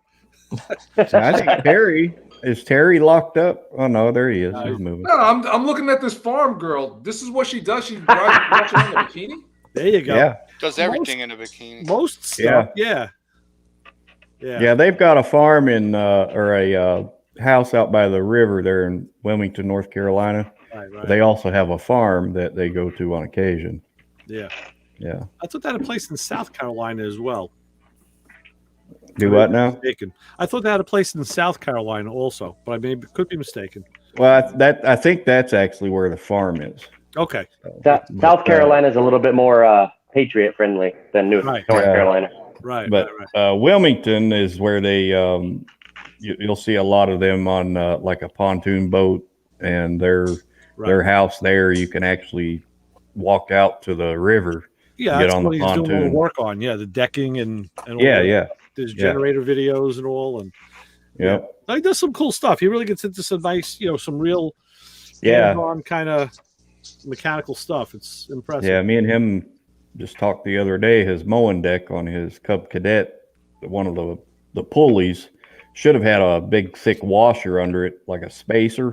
Mm-hmm. But the pulley didn't have that, and it was rubbing right against the top part of the deck. Oh yeah, that's not good. And I was explaining it to him, and then I found a video. I sent him the video in an email, and said, "Here, check this out, and you'll see what I'm talking about." So he hasn't posted the video yet, I don't think, of the update on how he fixed that, but it was causing problems with the belt on the mowing deck. And, I have this collection of fat washers, and I think I've used one of them once. But I'm like, I'm dying to use these things on more. Everything from 1/4 inch, they go up to like about an inch. It's like that's the perfect application. That would fit under a pulley over a shaft. Yeah. And where I deal with a lot of small engine stuff, I get people calling me saying, "Hey, I got 2 or 3 ride mowers out here that's got really good motors, but the rest of it's crap." Uh-huh. And I'm like, "Well, are they vertical or horizontal shaft?" And when they tell me what they are, I'm like, "Oh, I could use that." So I go pick them up, bring them here, and strip it all down. And I've got a stack of those washers. I save them all.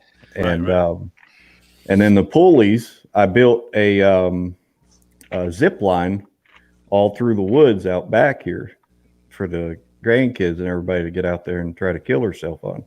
And I used the pulleys from those mowing decks to build it with. That's good. Yeah. But they haven't killed themselves yet. And I've got mattresses wrapped around a bunch of trees out there that they have to zip past. So that's cool. Boys, speaking about wire, garrotes, and going to the mattresses, John, you know what today is in mob lore? New York mob lore, mob history, not mob lore. There it is. No. December 16th, 1985. Who was that? It is the day Paul Castellano got gunned down with Anthony Bellotti in front of Sparks. I'm sure my Yeah. I didn't realize it was today either. I thought it was. I knew it was close to Christmas, but yeah, one of the guys I follow posted something, and they're like, "Oh, was it you? Was it you, Ray? Did you do it? No, I didn't. Do it. I wasn't wearing a Russian hat. Yeah, you're not the Sammy. You're not the guy on the grassy knoll. No, not me. Yeah. Did you see they released a lot more stuff about that from Kennedy? Yeah, a lot more. A lot of stuff came out saying that the Russians financed that whole deal. Really? Yep. Yeah. All I know is I keep seeing stuff that's not coming out. I say, after 50 years, it's supposed to be public information. Yeah. Next year, the last of it comes out, and that smoking. What was it? A smoking JFK smoking gun. They laid the second shot on that Secret Service agent. That's what I thought. Clint Hill did a piece once, and I read a thing, and they laid it out as a mild conspiracy, but it made sense to me. They said the agent in the car behind had an AR-15. That was the first time, and that was an experiment that they were carrying an AR-15. The service that gun was that gun. Well, I can't really speak, but that gun has been gone. That gun was taken and never seen again. I just read something tonight where they said the coffin, when they had to transport Kennedy from Dulles, from Texas back to D.C., they needed a casket to put him in. So they contacted this. It was like a funeral parlor who was close by, and they said, we need it right now. I guess it was probably a Secret Service. They said, he's got like 16 employees, but they're all out to lunch. Everybody was out to lunch because, we need it now. So he called two guys back, and they said, we need the nicest one you got. So he had this nice bronze. It was like $4,000 in 1963. That's what they sent to the hospital, and he went with, and he was working with a nurse, and they were going to, transport the body in that. The problem was the body was in such bad shape and still, oozing all over the place. This funeral director wrapped his head, wrapped the body to kind of preserve the inside of the coffin so that they could use it for the funeral. Because it was, it's all white inside. And what happened is it didn't work. Body fluids leaked through. Even though he did a great job, it still leaked through. And they said what they did is they decided to jettison that coffin into the Atlantic Ocean. They drilled like 40 holes in it and put 2 60-pound sandbags in it, then crated it in a wood crate, and off of I forget what kind of, it was like out of a C-130. They went 500 feet over the ocean, dropped it. It had a parachute to deploy it to let it drop slowly so it wouldn't break apart. And they circled the area for like 2 or 3 hours to make sure this thing stayed down and didn't come back up. And the reason was they had discussed it with the family. They didn't want this thing to become a piece of history and lore where people would like go on display somewhere as, right. So they just wanted it gone forever. And wow. I read that tonight. And I was like, man, I sat in Kennedy's car. Is that sea? What's that, Terry? Kennedy was buried at sea? No. This is just a coffin that they had transported him in. And ironically, where John Jr. crashed, after he crashed, he was buried at sea just a few miles away from that site, they said. And they picked that site because it was like out of the shipping lanes and out of the flight paths of planes. It was kind of like a dead zone of the Atlantic. I don't know. Yeah. I went to work with Dad one day, and he took me down, and I sat in that car. Yeah. I sat in Kennedy's car. You've got some cool stories about that stuff. Definitely. Yeah, what was the country that Kennedy, he had a whole slew of sanctions on them. I mean, this country couldn't even move anything. They couldn't do any business or nothing. Does anybody remember that country? No. Well, it was like from what I was told, from what I was told by a guy named Perry Stone,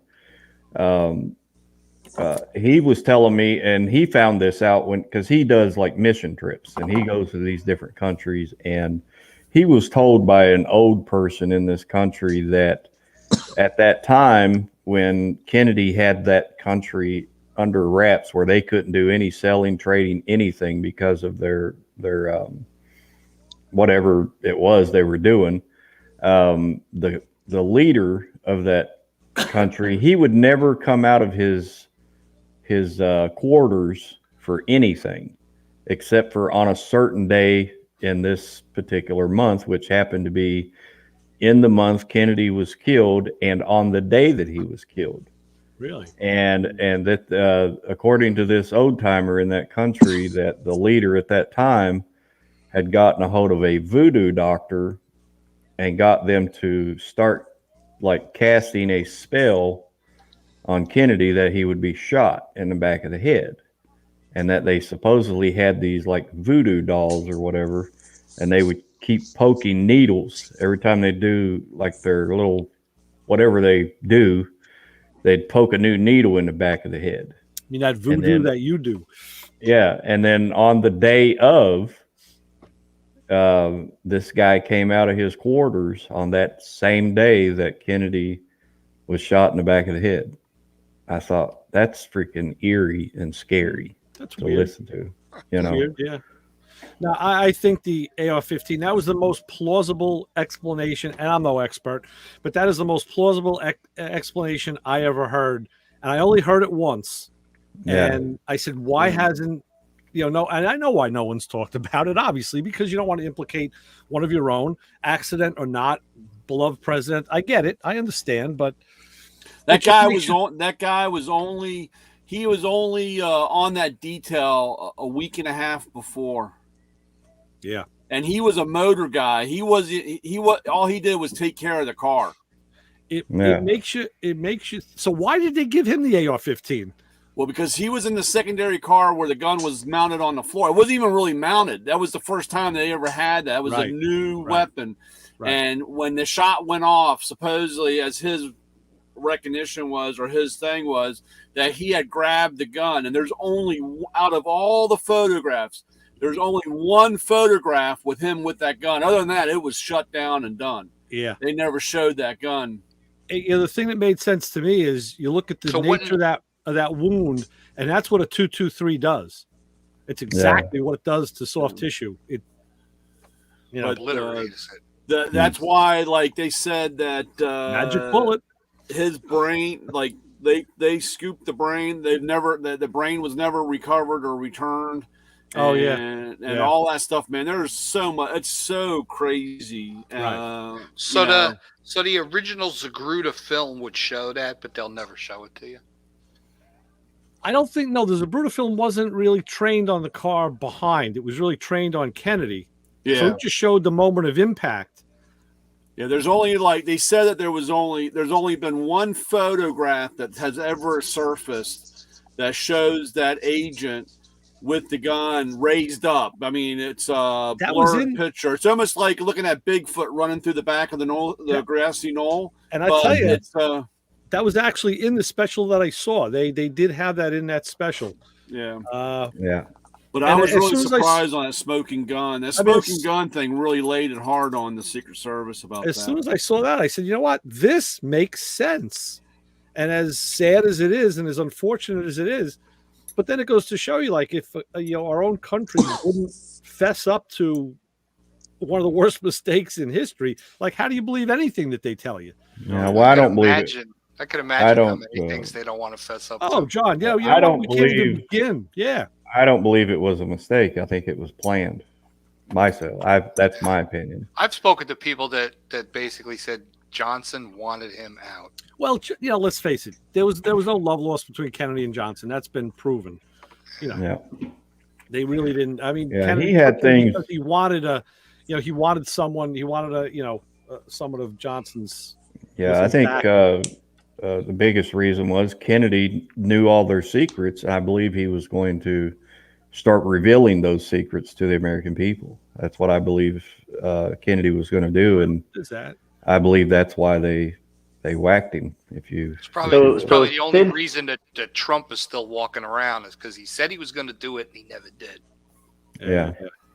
So since the creation of the Federal Reserve Bank, there's only 2 presidents that have ever talked about taking away the Federal Reserve's power. And those 2 presidents also have something else in common because it's Abraham Lincoln and John F. Kennedy. Oh, the correlation between those 2 is crazy. Yeah. Mm-hmm. And the thing is, secretaries right Abraham was killed by a Democrat. So right. Yeah. Yeah. No, that when you look at the comparison between Kennedy and Lincoln, it's like watching, it's like putting on Dark Side of the Moon and watching The Wizard of Oz. Like it just syncs up perfect, and you're like, holy shit, how'd this happen? They were done at 2 different times in history, and yet they sync perfect. I've never done that, but I've always wanted to. Yeah, it works. It works. Yeah. How many times do you actually play the album, though? That's a good question. Because the album, both sides, is nowhere near as long as the movie. Right. I think it's just that segment that the album fits into. Yeah. Well, guys, I think I'm going to call it a night. I got a bunch of video I got to get edited and get started uploading to YouTube. But man, everybody's a video mogul. Well, Joe, let me ask you on a typical. Well, how long are your typical videos that you post? Typically, they're anywhere from 10 to 20 minutes. That's a good length. That's good. Yeah, if I do a premiere, it ranges anywhere from 20 to 30 minutes. Okay. Because on the premieres, you got the chat right there, and you're interacting with the people that's watching, and they're also chatting. And I seem to get better results doing the lathe restoration. I've been setting all those up as a premiere versus. Oh, you restored a lathe? Video. Yeah. Yeah, it's a 102-year-old Hindi lathe. Oh, I got a 106-year-old South Bend over here. Oh yeah, you want to trade? I don't know. I'd love to have it working though. Oh, well, bring it over. I can probably fix it. Yeah, I'll just toss it in my back pocket. Let me finish mine first. Yeah, mine's a Hindi lathe that actually Hindi and South Bend were like the 2 major brands back in the day, back in the 1800s up into about mid 1900s. Tyler, don't give it to him because he's on Project Exit and ruin the whole history. Oh, sweet. He's going to go. Well, that's probably what Tyler will do. He's going to go down in history of ruining this paperwork. It's all going downhill. So, Joey, the real question I have for you is on a 20 or 30 minute video, how long do you take in the edit process? It just depends on how well I was able to get stuff done. I may have problems getting a bearing in, and I have to shut the camera off, or I just leave it running, and then I'll edit that part out. Or speed it up. It just depends. I just snip it out, and like my premiere that's coming up on Wednesday. That one is I think 36 minutes. And there was some long, there was probably 3 hours of video there, and there was some long spans of me not doing really nothing that, I had to just kind of keep skipping through till I got to the part I wanted to save, and I'd snip it, go back to where that began, snip that off, and just get it out of there. And I was able to get it all down to 36 minutes on this one. Are you using an Apple or you're using a PC? Using or are you doing a it on your PC. phone? Using a laptop, Lenovo. Yeah, What software I kind use. of editing software. It's called. Dang it! You got me wondering now. I can't remember. It's called Mavave Video Editor. Right. Oh yeah. Yeah. I like it. You know what that stands for, don't you? I don't know. It's the extensions on video. MOV and Oh. AVI. Oh, cool. Duh. Very good, Those John. are the two. Yeah. Look Oh, at That's you. Johnny great. boy, I'm impressed. Ray, that's Yeah. that's the program I told you that you can put on your computer, and you can capture whatever's on your screen. Yeah, I Yeah. have a different program that does that, but yeah. Yeah. It's Um, and it's got links. It puts it up instantly to your. You fill in the info, and it'll Mhm. and you just hit the send button. Yeah, what I Put do it right is up on your YouTube channel. yeah, I get it all edited out, and then I save it into a file onto my Yeah. external, and then I unplug it from the laptop, plug it into the desktop, upload it, and walk away and go do something else. Watch So- magic happen. In terms Yeah, of like- filming stuff, are you like filming with GoPros? Are you filming GoPro, Okay. yeah. I can Yeah, tell I you got- this: if you're not already doing it on the download end, if you go to a solid state drive in a USB 3 or 3.1 connection, Oh yeah, you'll boy, be zippy zip. cracking stuff up there like so fast you won't even. Yeah. It's unbelievable. Well, and I need to do that, like what you just said, but I just haven't never done it. And like I said, I can just plug that external in, start the upload into YouTube, and walk away from it. I forget about it. Yeah. And when I go back in the house, I'm like, oh yeah, I need to finish that, and get my tags and everything in there, title it and whatever. But the premieres, I just seem to be getting a lot better response from viewers with those because they can get interaction. Yeah, they can interact with me in the chat while the video's playing, and versus just watching a video and then commenting on it. But yeah, I usually just a video at 10 to 20 minutes at the most. But sometimes it does go over that. I subscribe to and watch a bunch of different channels, but there's probably a core group that I watch religiously because they post religiously. Yeah. And the videos that are in that range, Terry's one of them for sure.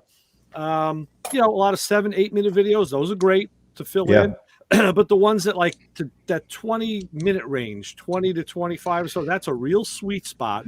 I just watched one tonight from a guy who I religiously watch. It was an hour, but it was a kind of a special video. His stuff is usually he'll do 30 to 40-minute stuff, but he's doing a lot of investigative stuff. So he digs in. But that 20 to 25-minute range, I'm finding is a real nice place to be. Yeah, and I like that too when I'm checking out someone else's content. If it's an hour long, I find myself skipping through it. And then maybe leave a decent comment after I skip through it and watch the end. But I'm the same way. If it's really long, like I said, I just got to skip through it and hope for the best. Unless you know what it's about and you're into it. My web guy was busting my ass a few years ago to do some video stuff. So I did a video about rebuilding the hydraulic pump on the snowplow. Ram, and then I did one. He goes, "You got to do a carburetor video." I'm like, "Come on, you know how long it's going to take if I got to do a quadrijet?" And I did it, and it was long. And you had to look at it in sections. I said, because to do it right, you have to be inclusive. You can't assume too much that people know too much on something like that. Yeah. And so much work, man. It was just like and then my channel too. My shop used to look like a dungeon. It was dark, and I had LED lighting, but because of the dark walls and stuff, it was like a dungeon. And but this spring, I emptied this entire shop, stuffed everything into a storage unit, and gutted the whole walls, took out all the wiring, put all new service in with a I think it's 125 sub panel, 125 watt. And then these walls is all, that foam board. It's got fiberglass on both sides. It's 1 7/8 inches thick. And I used spray foam in between each board. Oh wow! And then just screwed them right to the wall studs. and then framed out the windows, and then put my LEDs back up, and then the floors are concrete, and I used that Rust-Oleum epoxy floor cover, and then put clear coat over that, epoxy clear over it, and it turned out really nice. And from there, I've actually been working on producing a lot better video of up close work, and just trying to get everybody right in there with what I'm doing.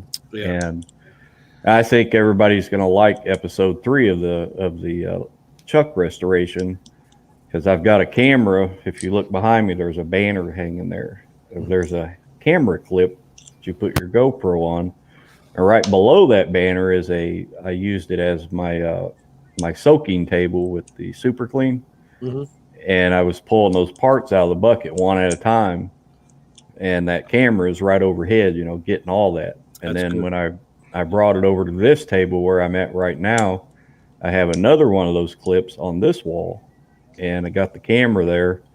And then when I was putting the jaws into the chuck, the scroll that goes around, I got it set up for number 1, slid the jaw in, and I've showed everybody right up close. I had the camera sitting right on the face of the chuck to show them how that scroll works, and you could see it so perfectly on that video. Nice. And that's what another thing that I've noticed that people like. They really like getting in there with you and to see what you're doing. Well, yeah, because if you're into the detail end of it, you want to see the detail. Yeah, that's what we always bitch about the car shows on TV. It's like, you want to talk about something in detail, but you're not showing us how you do it. Yeah, I'll try to show you this picture on the camera here, or it's on my phone. I'll hold it up to my camera. I just posted this out on my Instagram. It's a before and after of that chuck. Let's see. So, I don't know. Wow. Yeah. Yeah. And that was a complete restoration of that 102-year-old chuck. Sweet. Wow. And I tell you, the jaws on that and the gears inside were still like brand new. I mean, it's just amazing how beautiful that came out. And that's what you get to watch me do in episode 3 that's coming up on Wednesday, which will be 6:30 p.m. Eastern Standard Time, if you guys want to watch it. Tuning in. Yeah. And my channel name is Mill Creek Fab Shop. No, I found you already. Okay, good deal. Thank you. Yeah. Yeah, actually, you were in here one night, one particular night. You guys were talking about your Chevelle, and I had asked Lewis in chat. I wasn't on here, but I was in chat, and I'd asked Lewis for your channel. So he shared that with me, and I've been subscribed to you probably 3 or 4 months now. So yeah, I love your channel. You got some good stuff. Yeah, and if anybody else is following me and you have a channel where you share content, comment on one of my videos so I know who you are, and I can subscribe back to you and start watching your content, help you out. So and then 2, go ahead. Oh, I'm sorry. I just followed you on Instagram. Oh, okay, cool. I'll follow you back. I'll follow you back. I'll follow you in the morning. And 2, what I do, not everybody does this. I've tried to get everyone to do this, but you know, when you're the smaller guys and you're trying to grow your channel, it's good to help each other out by, if you have a playlist that's got 30 videos in it and you're going to bed, go to that friend's channel, turn on that playlist, mute your computer or whatever, and go to bed and just let it play. Right. Because that's going to help them with their watch time hours and views. And That's cool. and that's how you help people grow their channel. You know, Arco does that with me on mine, where he's so busy all the time and I'm busy. He'll let me know he's got a new video up in his playlist, or if there's a bunch in that playlist. When I go to bed, I just let them play, you know. Yeah. And he does the same for me. So, You know, yeah. my co-host on my radio show does that. He's probably listening to this show now with his phone on his chest, and he's going snoring. And on that note, I have to get going because I have to wake up early in the morning. Yeah. Terry. John, Easy, what were brother. you showing us there on the screen? I just followed you on Instagram. Oh, okay, cool. Thank you. And if you want to check my YouTube out, go to my bio on Instagram and the channel links right there. So yeah, I'm gonna subscribe. I got a I'm gonna YouTube follow channel all that good stuff for with you. one video, and I don't put any. Hey, me too. yeah. I'm a bum. I think I put this video up like 2 years ago, and I think I got like 600 views. Well, It's like when nobody knows I exist. Well, it takes let time. me know where your channel is by commenting on one of mine, and I'll go. You know watch what? it. Yeah, I'm gonna try to 601. boost it. Next thing you know, that's gonna be like 6,000 views. I got 2 videos on mine. Old stuff though. I didn't do any video of this car. I said I was going to do video on this car, and I never did a single second of video on it. And the video that I have on YouTube is me and my friends tearing apart the black 81. And that's a good video. That's a damn good video. Videos are forever, man. That's all I gotta say. You know. And the other thing you can do, the other thing that I do, and several people does this. If you got a channel you really, really, really like, in one of your videos, give that channel a shout out. I mean, it's not going to hurt your channel by doing that. And people will go there and say, hey, you know, so-and-so sent me over. I like your stuff or whatever. You know, we do that all the time for each other. And it's like my friend Bill Cameron, you know, he don't have a lot of subscribers, but in the last video, episode 2 of the Lathe, I gave him a shout out. I actually asked him, hey, send me a 10, 15-second video saying, hey, I'm Bill Cameron at Edge of Eternity, Bill Cameron. Thanks for watching Mill Creek Fab Shop. And I'll use that at the beginning of my intro. So he did that, and he got 10 new subscribers just from that because people got to see his face, you know. Yeah. And I think I have like 42 subscribers now. You know, it's funny how, like, Justin, when you came on the radio show and you announced it to all of your people, all of a sudden I picked up all these followers from all your friends and family, all from Michigan. I'm like, hey, look at this. That's pretty cool. Yeah. It's just the way it goes. And what's the name of your channel, Tyler? Mr. Longshot. Mr. Longshot. Yep. Okay. I will find you. And so is it spelled MRS or MISTER? MISTER. There is another Mr. Longshot channel on YouTube, but he does weird like traveling videos. Oh, I figured he was doing porn videos. No. Yeah, my channel used to be called Real HV Archery because where I was competing nationwide in national tournaments. And then I changed it to Mill Creek Fab, but then we found another place out in Youngstown, Ohio, in the Mill Creek area there that has a channel called Mill Creek Fab. So I added shop at the end of mine, which that other one, I don't think they ever do anything with their channel, but nevertheless, I didn't want to look like them. I'm on a mission to grow. So, hey, Terry, remember that kooky idea I had? Yes. I got a bicycle tire pump, and in the intro to my next video, the viewers are going to be interrupting me trying to blow up a tire out in the parking lot on my Sunbird. I didn't see you. Yeah, exactly. Well, when we do that roof raising, I'm going to have my cameras. Arco's going to have his cameras, and you're going to be in this stuff. And we're going to be asking our viewers to come check you out and subscribe to you. All of it, everybody that's going to be there. I'm going to do the same thing. Get like 4. I'm terribly excited for it. Yeah, so I think it's going to be a big event and a lot of fun and help each other out on our content and channels and stuff. So I got 41 subscribers. You got 41? Well, leave a comment on one of mine. I'll sub your channel. And there you go. 586 views. There you go. Wow. Hey. I think I'm still under 400 views. So I think I watched it at least twice, John. I think I have to go watch it, John. 10 times. So I have a video with the welder up guy when he cleared the expo floor. And I think that one's up to something like 60 or 70,000 hits. Wow. And and I can't remember the one with, and then my middle one, Molly polished her headlights, cleaned the headlights on her car, and we made a video with all the Mako tools. Is it a Hey Mako Man? Is it Hey Mako Man on YouTube? Yeah, it's YouTube is Hey Mako Man, and just like my Instagram is Hey Mako Man. Right. Same with Facebook. It's all three. Um, And I have a whole bunch of video. I just don't have any editing. I don't know. I keep saying I'm just going to throw it all in there and just let it run. But I made 3 or 4 other videos. I just haven't.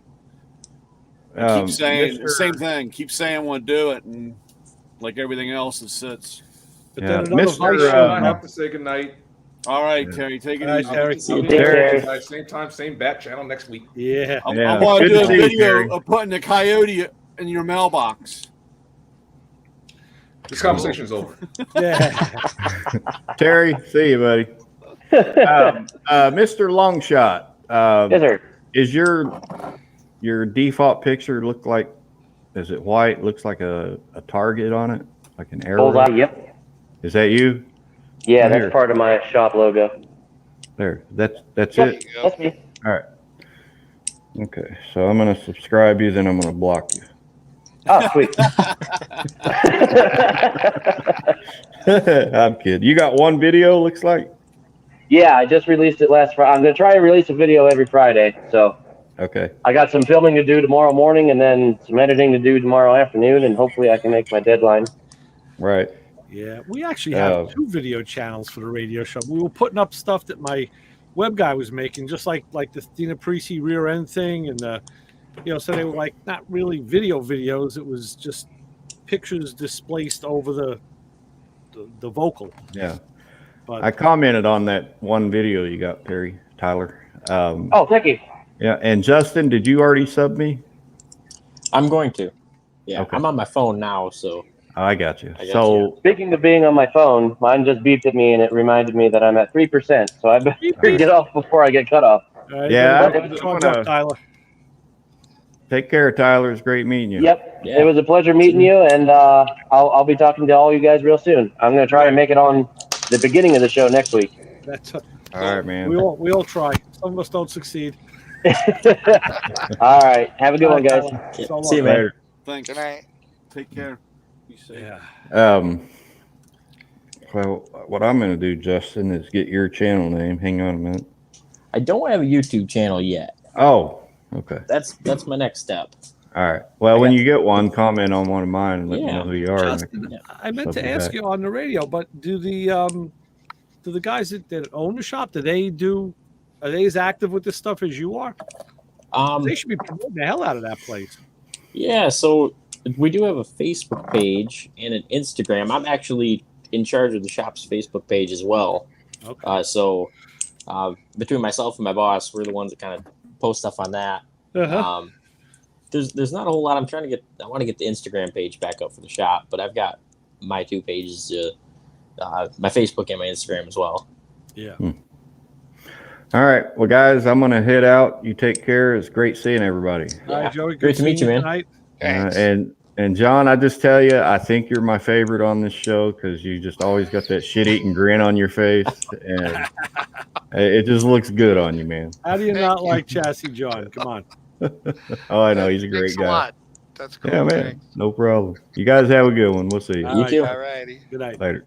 Take it easy. Yeah. Now we all get bigger again. Yep. Yeah. It keeps growing. That's the problem. Yeah. It's not even Christmas yet. We're still growing. I know. Yeah. So this weekend, I will actually have my rear end housing completely done, Nice. ready to go to powder coat. I've been too busy. Yeah. And the cool thing is, I got a buddy that lives about 10, 15 miles from here. He's also a chassis guy. And I borrowed his rear end narrowing jig Oh, yeah, yeah. because I got to put the housing ends on it. Right. He built his jig. He's got a piece of solid 2-inch bar. Wow.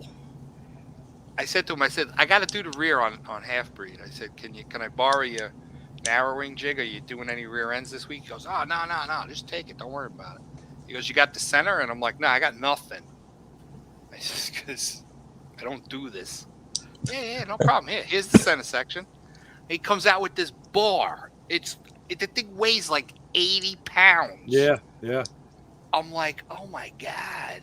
Because we had one. We bought ours from, I think we bought it from Mark Williams originally.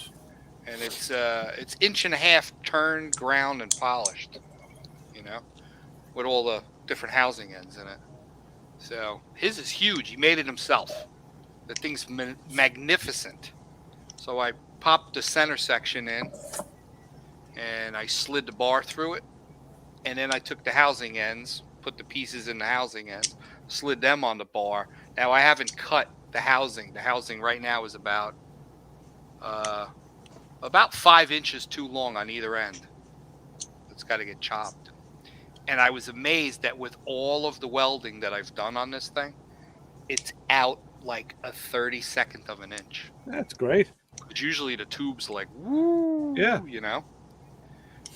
So that webbing, that extra webbing, and the thickness of the tubes and the way that diamond center is built is really holding this thing square. Yeah. So I'm real happy over that. But I will be welding the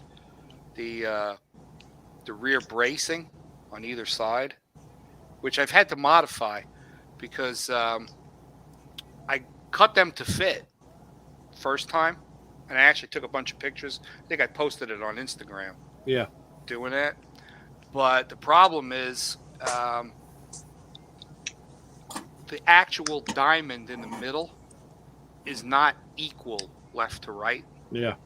So what happens is on the ring gear side, it's a shorter drop off than on the pinion side where it's more shallow. So when you put the brace on it, it looks perfect, right? But the problem is if you were to measure like where the 4-link brackets are to the back of the brace, it winds up, the angle makes it so much thicker on the driver's side than the passenger side. So the problem is the shock absorber, when you let the rear end hang down, the coilover shock hits the brace. Yeah. And I was just going to take a piece of round tube. Actually, what I was going to do is when I cut the housing end, I was going to slice a piece of that because that would give me a 3-inch circle and then weld that into the actual brace, make a cup so that the shock can be able to go forward when you let the rear end hang. And then I decided, I didn't want to do that. I wanted to make it more symmetrical. Because when we were building these things in the shop, we actually built what they call a symmetrical housing. So the center diamond was longer. And the angle to the left and to the right were identical. So when you put the brace on, everything was the same. This one's not. So I had to wind up cutting the brace, shortening it, which makes it come a little bit lower at the back, and it's closer to the axle tube. Wasn't a big deal, but I did that. So now I have to do it to the other side because I got to match it. Because now one's longer than the other and comes higher up on the case. They both got to be in the same place. So I started doing that today. I'll get that finished. That welding is going to move stuff. What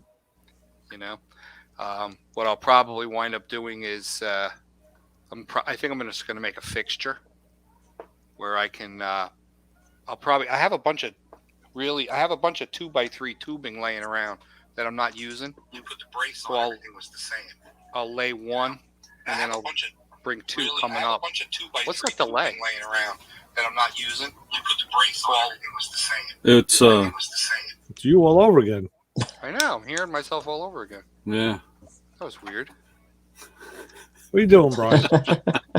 He's recording it You on got his that phone. mouse-eating grin on your face. I know. Not me. Oh, no, I not don't you. know. No, Come huh? on now. I'm just Yeah. bedtime Wasn't stories me. with Johnny. There you go. So, more modifications.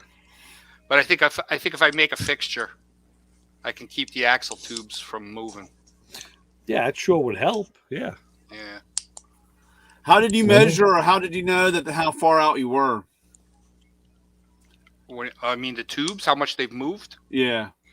Oh well, when you use the narrowing jig, you put a center section in, and where your carrier bearings are discs that are just the right size for that bar to go through.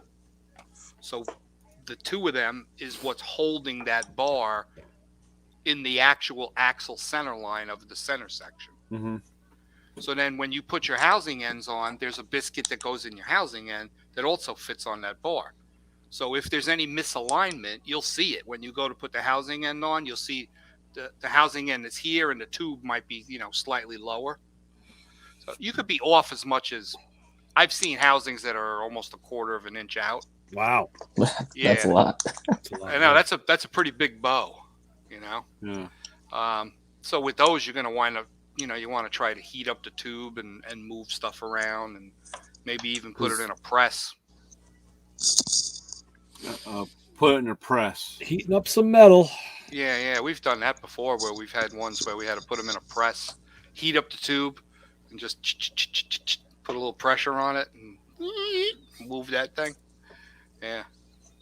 I've seen that happen. On, when you do rear ends, like you narrow a rear, but you're only taking a couple of inches off because the guy's running small tires, but he wants a forward rear, and he's going to use leaf springs in it. So you got a rear end that's big. Yeah. You put heat to something that's to a tube that's 3 feet long, it's going to move, Well, with a big so like I said, I'm real happy happy that mine's only like a 32nd of an inch, and I'm at least 5 inches too long on either side. Yeah. So now you whack that 5 inches off, that 30 seconds of an inch turns into 30 thousandths. Mm-hmm. So you're right there. So you got nothing to worry about. Because I got my 9-inch, the 9-inch I got, I pulled out of a Lincoln Versailles or a Ford Granada, and it had the factory disc brakes, back in '78, okay. Sure. And I got like N50s, I guess. Yeah. I got N50s, and I have to. It's supposed to all tuck under there. I got to move the frame rail over. Just they have a frame rail kit. It moves it a half an inch or whatever. So you're gonna have to move the rear end, make the rear end a little bit narrower, right? Right. And you won't, for what you're doing, you won't have a problem if you just cut out the piece that you need to cut out. Say you got to narrow it 1.5 inches. Whack it again, and put a couple of pieces of angle iron to square it. Right. And just weld it. You won't have a problem. Yeah, that's what it's when you start doing stuff like, if you're just going to be welding on leaf spring perches, you're really not going to move anything. You know what I'm saying? It's when you're putting a set of 4-link brackets on and they're 24 inches apart, and then you've got all kinds of other bracing and angle pieces. And see, that's the only problem. I do have a 4-link for it. Yeah. I do have a 4-link, and I did not realize, or actually I got a set of Bob Glinton Pro Stars. Oh yeah. And at the time, the guy that ordered the thing, I didn't realize, but if I could have kept it not cutting it, you know what I'm saying? Because I could have gotten a different offset. It wouldn't have been as right.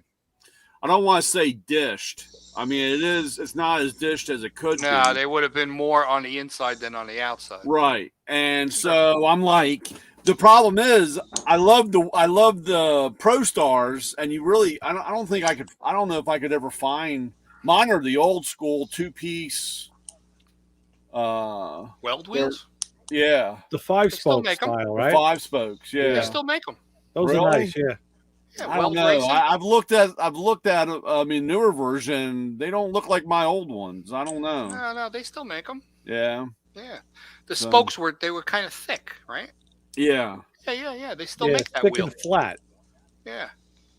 Yeah. Thick and There's yeah. a Weld Pro Star race wheel which has it's actually a bolted in removable center that you can change them for yeah. bolt circles and things. That's not the one you have. You No. have the one that's the sister to these. Yeah. It has the It's got plate. spokes. It's got It's the got spokes. It's and got an got aluminum plate in there that flops around. Right. Yep. Yeah. That's what I know. It's a 2-piece welded wheel.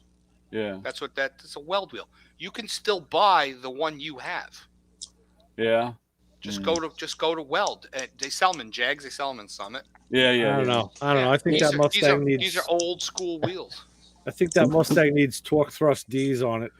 Yeah, I have a set of torque thrusties. I have some Yeah. magnesium ones. I made a mistake Those and I are threw. dangerous. I know. Well, you want to talk about dangerous. One of them, this was many moons ago. My dad set a bag of fertilizer on those wheels. Nice. And it leaked and got wet. And then the bottle of nitric acid I had sprung a leak. And And it melted. Next I thing mean, you the know- wheel was like melted. You know, I mean, that could have been like a bomb going off or something that could have been the Imagine sister. to Oklahoma. No, it could have been like the sister mystery to the AR-15. Yeah. So, Right? dumbass me, of course, back then all that stuff was just laying around. You could find that stuff for $5. I mean, that stuff was. So I took that wheel and chucked it, and so of course later on never found. So I got like 3 of them, and it kind of irks the hell out of me that you can't find. You can't find original. Everyone I look at never has the same lip casting or the. I have a thing. really weird, an oddball set. I think they're Raiders, and I'm pretty sure it's a Ford bolt pattern. I'll have to send you a picture of them. They're. I wish I could use them, but. And then I also have a set, and I love them. I had them on the car for a long time, and I didn't realize how rare they were. But they were Magnum 500s. Yeah. But they were not chrome. They made them both ways, right? They were painted silver with the black inserts, and they took a trim ring. And they took a trim ring. Yep, and then they made the chrome ones. I love those wheels, and actually I've seen them on 66 Shelbys. I've seen them that way, and I think I had gotten this off of a what was that big car? A Torino GT. Yeah. Yeah. And I think because these were like 15x7s or something. That's what makes them so different, because that's one of the wheels that was used by all 3 car companies. Yeah, but these were and like I said, they looked very plain Jane, but man, I loved those. I'm not a chrome guy in that matter, so that's why I liked. I like them on a Chrysler. I like them on looks great on a Chevelle. And I've seen them on some Fords too. Yeah. Great looking wheel. Pontiac is the only division that didn't use that wheel. Well, yeah, even my dad's Buick LeSabre, 76 LeSabre, last of the big cars, 4 doors. The Buick wheels that were on that were very similar to a Magnum 500, but they were more rounded. They rounded out. It was kind of a weird looking. Yeah, but I tossed that car in the weeds one night. That was pretty. That was a lot of ass coming out on that car. That was a lot of ass. That was. We used to. It had a 305 in it, and I flipped the air cleaner on it every time I took it out, and made that noise. And man, my old man would wake up at 4:30 and I'd forget to flip that thing back over. And he'd get down the street and had to get out and flip the air cleaner over. He'd come in, man. He'd be fired up, dude. I tell you. But I tossed that car one night in the woods, and that thing went for a hell of a ride. Tore that car up, dude. Man, the Love Boat. It was me and 6 girls all floating in the back of that thing, and that was a long walk home. Had to call we didn't have cell phone. I mean, this was way back in the day. I mean, this was all pre, and had to walk to my buddy's house, and we had called the tow truck company, and old man Frank, and he knew it when he got the phone call at 2:30 in the morning. It was me.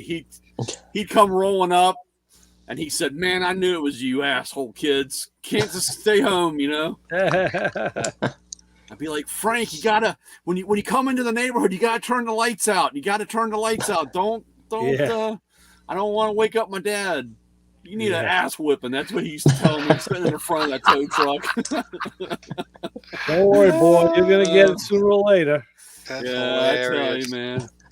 I don't know whatever happened to old man Frank, but man, he'd see me sitting there, and man, he'd just shake his head. That was good. You see that video I posted from Chevrolet? No.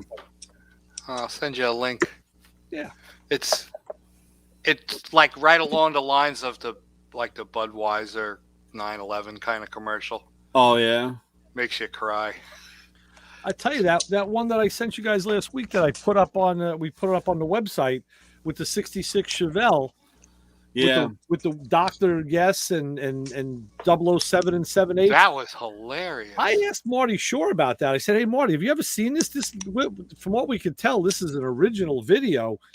And he says, "No, man, I never saw that, but it was probably just some guy. They were probably just goofing around, because it wasn't made for consumption. It looks like." Yeah, it was way too long, and the acting was horrible. Well, yeah, it was like 7 minutes, but they didn't, and there were no Chryslers except for the one that he blew up in the beginning. So they left Chrysler out of it. I don't know what the whole thing was with had to be an inside joke with Ford, how they said, "Oh, she cheats." It must have been some inside. Well, I got to be honest with you. Ford. That first acceleration contest, that Pontiac, they edited that. That Pontiac was way ahead. Was not giving it up. Oh no. There was no way the Chevelle was catching that Pontiac. Right. No way.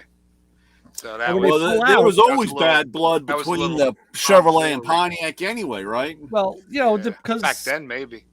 No, it was a rivalry, more of a rivalry, because you had DeLorean and Estes. Those guys swapped divisions.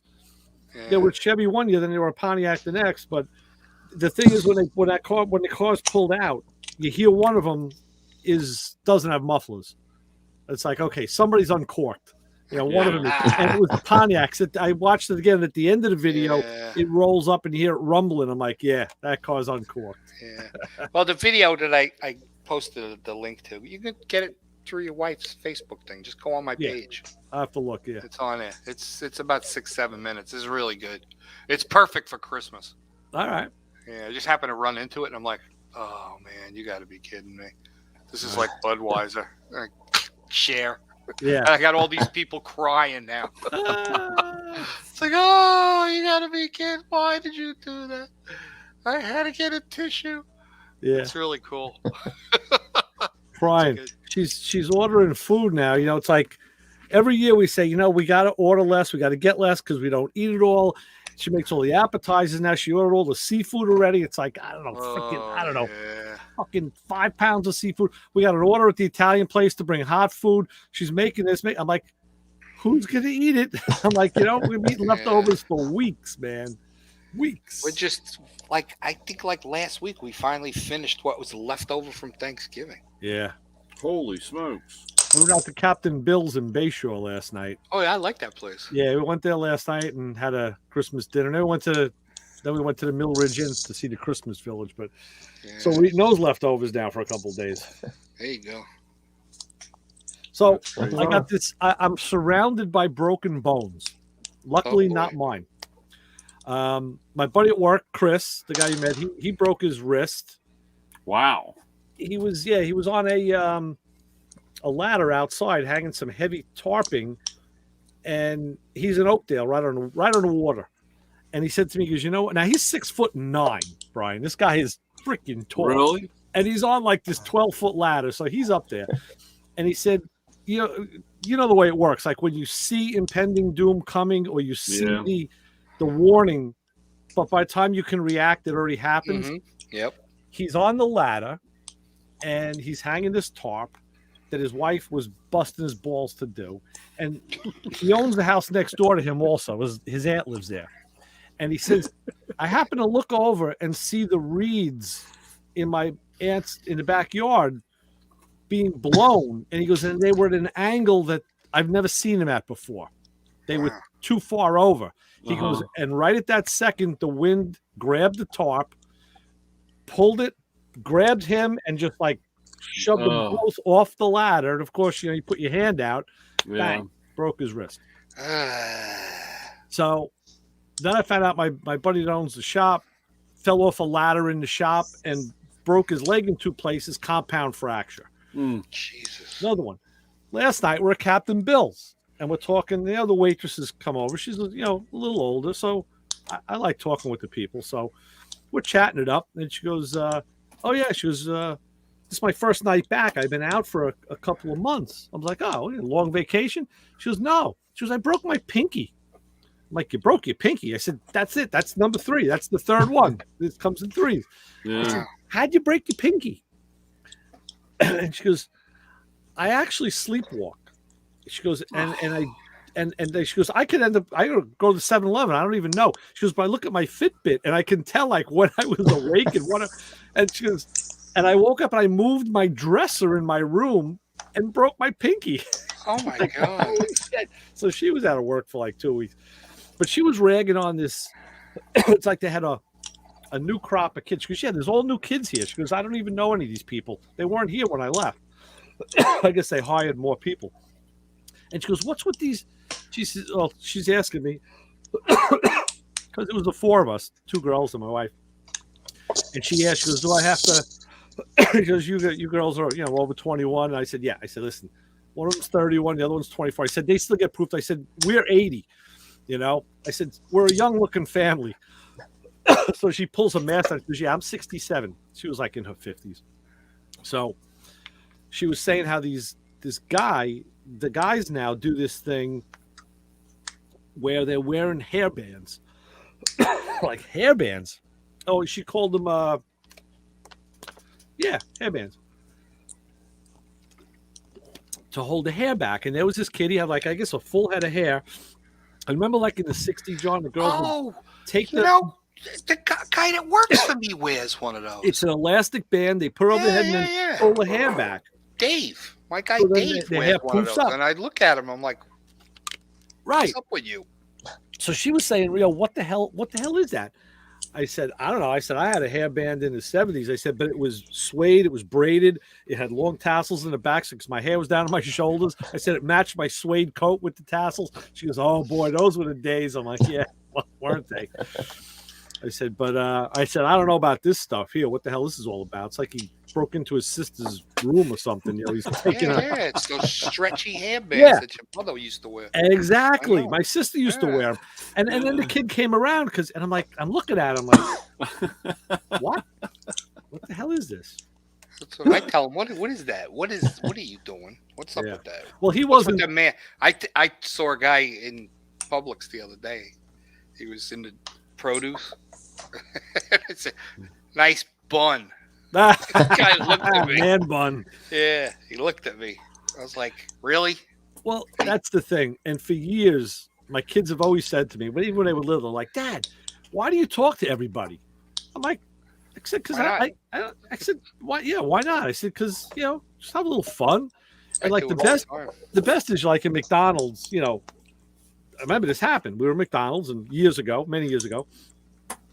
And I said something to the kid. I said, oh, well, I said, thanks, Jim. I said, thanks a lot. And he looked at me like, how do you know my name? And the kid then like, Dora said to me later, like, how do you know that guy? How do you know him? I'm like, I never met him before in my life.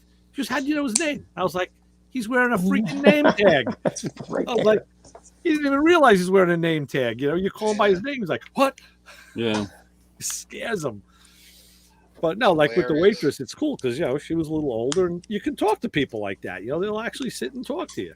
Sure. You know, so like, yeah, why not? I was talking to the parking lot attendant. We roll up, you know, we get out of the car. He's like, listen, he goes, all right, I'm sorry, but I got to tell you this. He says, you know, I said, you going to tell me about masks? I said, is that what you're going to do? He's like, listen, he says, it's not my thing. He says, you know, and the owner isn't for it. He says, but they do send inspectors around. So I said, listen, I don't have a problem. Nazi Germany. Yeah, right. I said, all right. I'll respect them and I'll wear it. We didn't wear it going out though. I said, you know, but now there's people are starting to revolt around here. The island is really turned into a hotbed of, you know, used to see, you know, we talk about the silent majority. Now I'm seeing these shirts that say loud majority. So people are starting to step up and just, the school districts, everybody's fighting the school districts now. Watching the news tonight. They're closing down shows on Broadway. Oh, really? Yeah. Yeah. New York is back in the shit where it was a year ago. Mandatory masks. They're actually I'm sorry, closing down Broadway shows. Restaurants are closing. You guys, I don't know. It's like you didn't learn your lesson. I got no clue. You know? And then yesterday, watching the news, they said that over 800,000 people have died from COVID, but 500,000, 500,000 of them, died in 2021. Right. So what does that tell you? Less people died when they didn't have a vaccine. Right. Which makes sense. You know? And then, you know, they give you these facts that obviously this fucking vaccine ain't doing anything. You know, and then you got Biden comes on and he goes, get vaccinated. You got to get your booster. And Fauci, same thing with it. It's like, really? Somebody needs to just wipe these assholes off my TV and just stop. Because whatever they're doing ain't working. It's just ridiculous. Now it's Omicron. Yeah, Omicron. It's always something. Very weird. On my local news today, or maybe it was we watched ABC News with that guy that looks like he should be a Kennedy. In Orlando, they tested the wastewater, which is the water that comes out of your toilet, goes down the sink, down the drain, your shower, the whole 9 yards. And 100% of the water they tested in the Orlando area had Omicron virus in it. Really? So this virus, you get it and it flushes right through your body and goes into the water. I never heard that. Yeah. This is some really, really strange science here. You know what I'm saying? Yeah. So, I mean, I know that they tell you, you know, that wastewater also carries everybody's drugs that they take. Right. Because you urinate that stuff out. So, obviously, this is the same thing. Yeah. So this shit gets in the water table, you're basically wiping out life.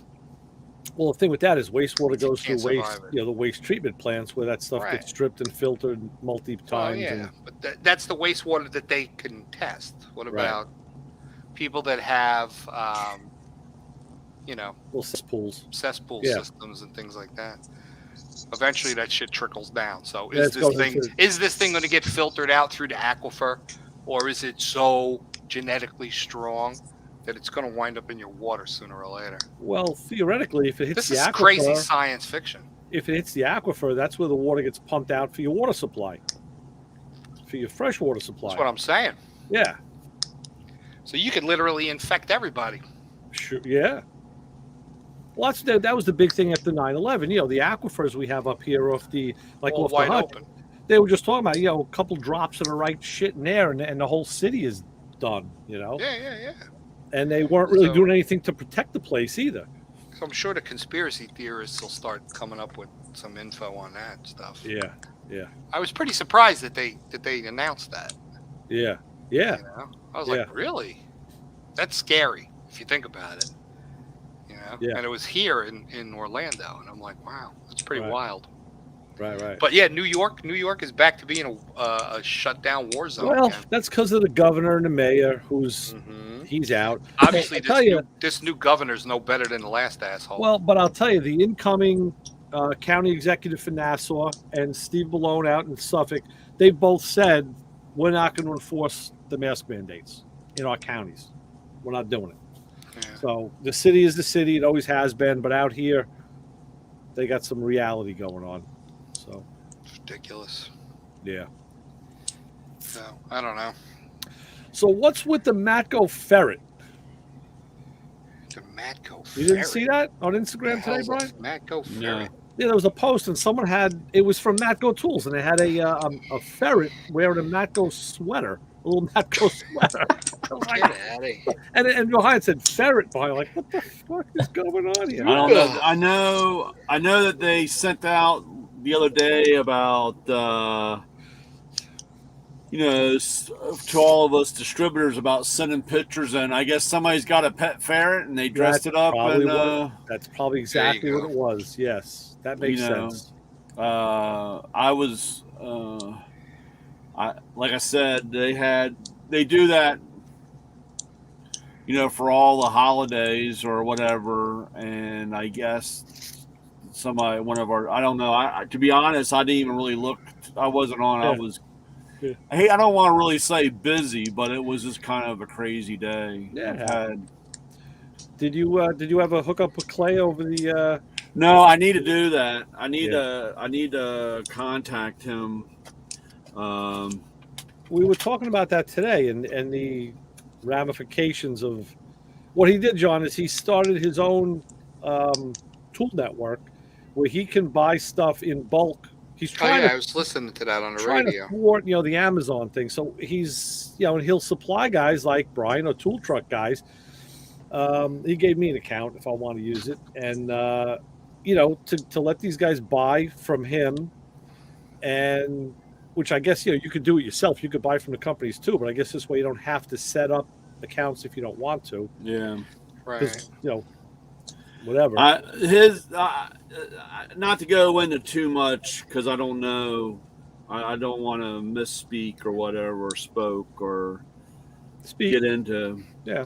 But that app thing that he was talking about, that's the app, like I said, that we have. And it sounds very similar. Yeah.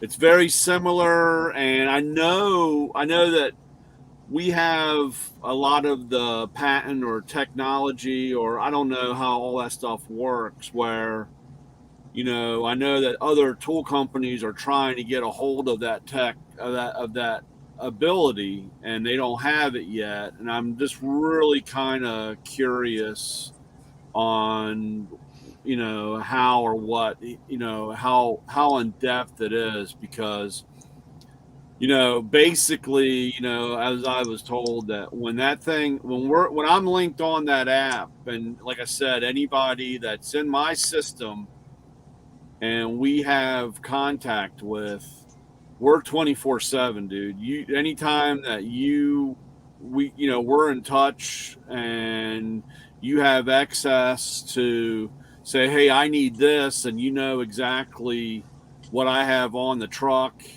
And if or warranty was the big thing about, you have a broken such and such, it won't order it until I push the button, because that's how I'm supposed to not let somebody get out of control on their tool bill. But I'm just kind of curious about that, because that's how it sounded.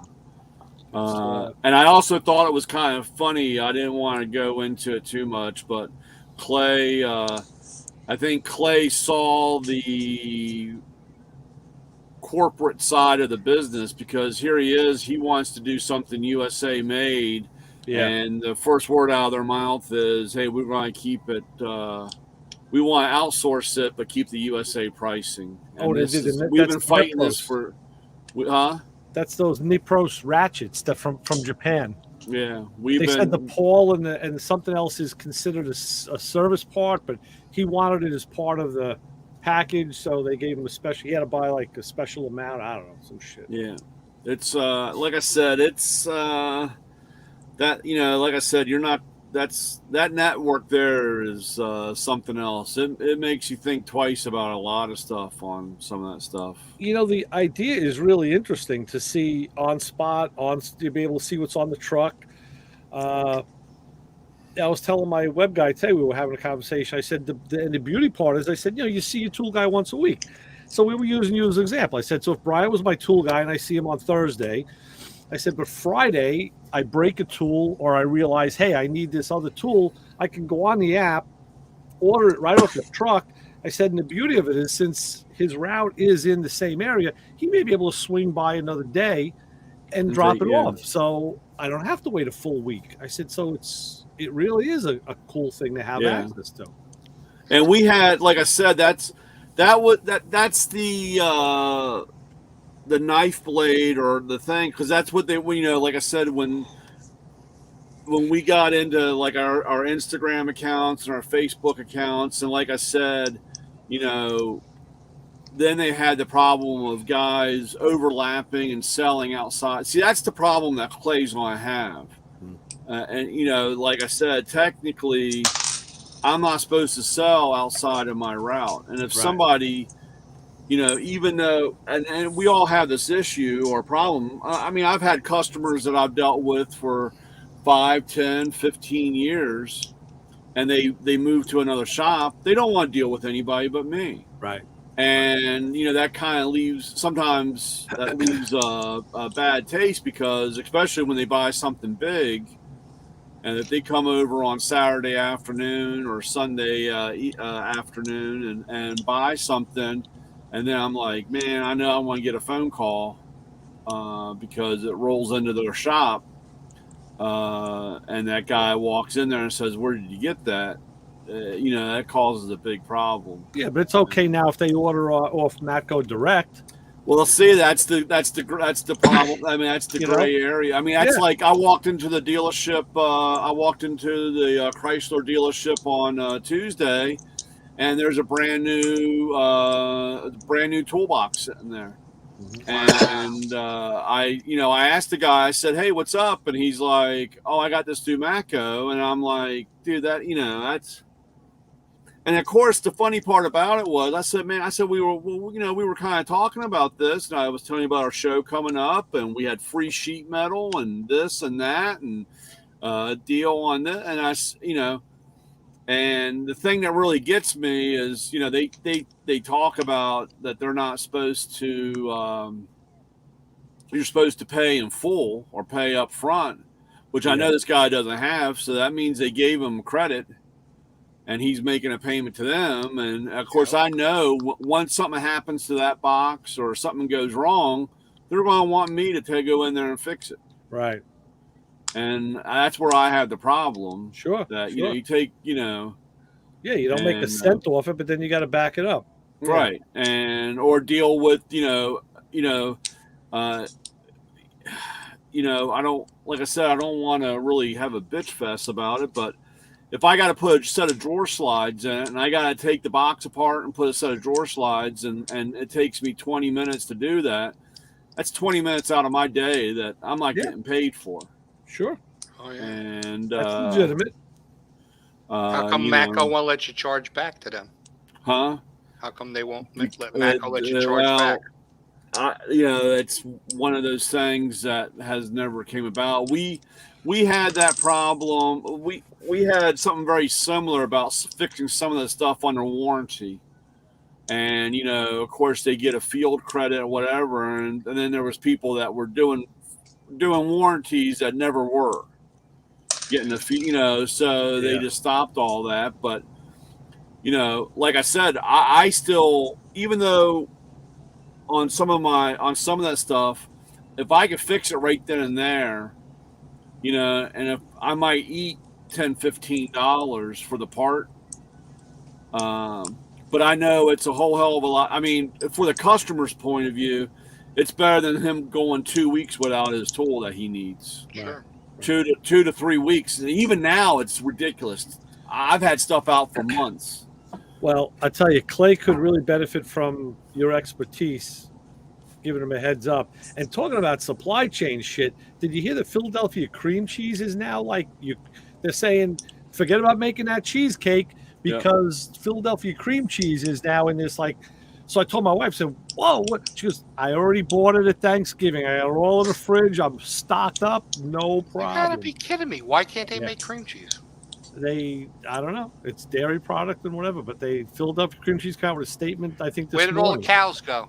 That's what I want to know. It's probably the packaging. It's between the packaging and the workers in general type thing. But that's like my mom. I go shopping for my mom, grocery shopping, and she needed some spice. I don't know what it was. Boy. And so she needed some spice. I used to do the same thing. Huh? I used to do the same thing. I used to go shopping for my mom all the time. Too. And so I'm walking around and I'm like, man, what happened to all the fucking spices? I mean, it's like nothing there. And the guy's like, well, what are you looking for? Cabinet full of them. Yeah, and he's like, what are you looking for? And I was like, I'm looking for, I don't know what it was. I can't remember now. No, I don't know what it was. Turmeric. Salt. Stop. Whatever it was. And the guy goes, oh yeah, they're not in bottles anymore because there's a bottle shortage. He said it was a Ziploc baggie. It was a Ziploc baggie. It looked like a drug dealer. And so they had. He goes, they're on the shelf. No shit. They're on the shelf, but they're not in the racks. So I go over there, and sure as shit, there's all these you get pepper and paprika, and I'm like, I feel like a fucking drug dealer now. I got all these baggies of fucking spices. Make sure you give them the right bag. Don't this confuse fucking them. country is completely falling apart. Yeah, it is. And all right. So here's the deal. Okay, look, we experience this shit every fucking day. Okay, what's going on in Europe? Nobody's telling me anything. Can you get fucking paprika if you live in Germany? Yeah, I don't know. Is there a supply shortage in Europe? I would be. Are they having fucking problems getting things? I mean, nobody's talking about Well, from that. China to Europe, it goes over land. It doesn't go over the sea. So right, but it seems like the only problem is here, which tells me it's the fucking people in the background are putting the fucking squeeze. Yeah. So it's time we start assassinating some of these motherfuckers. Yeah, could be. It's the only way shit's now, gonna change. John. Seriously. Blood pressure. Relax. I gotta make some phone calls. I got some people in Europe. I gotta find out if they're fucking. I mean, that would be kind of interesting. Well, I do know that nobody's talking about it. No. Can you buy maple syrup? Yeah, my sister-in-law was just over there too. She was in Paris, so I should ask her if she saw shortages of anything. Right. I do know that you don't hear nothing about it. No. Nobody's saying a word, and when they don't say a word, that means because it doesn't exist. Right. Yeah. Everything is, There's nothing to talk about, other than the fact that England is dying from COVID. Yeah. I don't know. And they got that guy who never combs his hair. I don't know. Oh yeah, he's a hilarious. What is that guy's deal? It's like he goes out and parties all fucking night, and then he gets out of bed and goes, it's bedhead. Yeah. We have to worry about. It's bedhead. I know. What is with that dude? It's hilarious. Every time we see him, my wife laughs. She goes, "Does this fucking guy own a comb?" No. Bedhead. Right? He's one of the top echelon politicians in England, and He's the the guy. motherfucker don't know how to comb his hair. Right. I laugh at that guy. What was the last tool you bought, Justin? Let's see. I actually got a nice plastic pry bar off Matco truck. The 3-piece set? No, it was just a single piece he had hanging on the. It was like $5. Oh yeah. Super nice, heavy Plastic duty. pry bar. What do you use that Yeah. for? Like interior parts and stuff? Yeah, interior trim and Yeah. Cool. $5. Did you get one of these yet? No. Oh, It look looks at like I that need to. baby.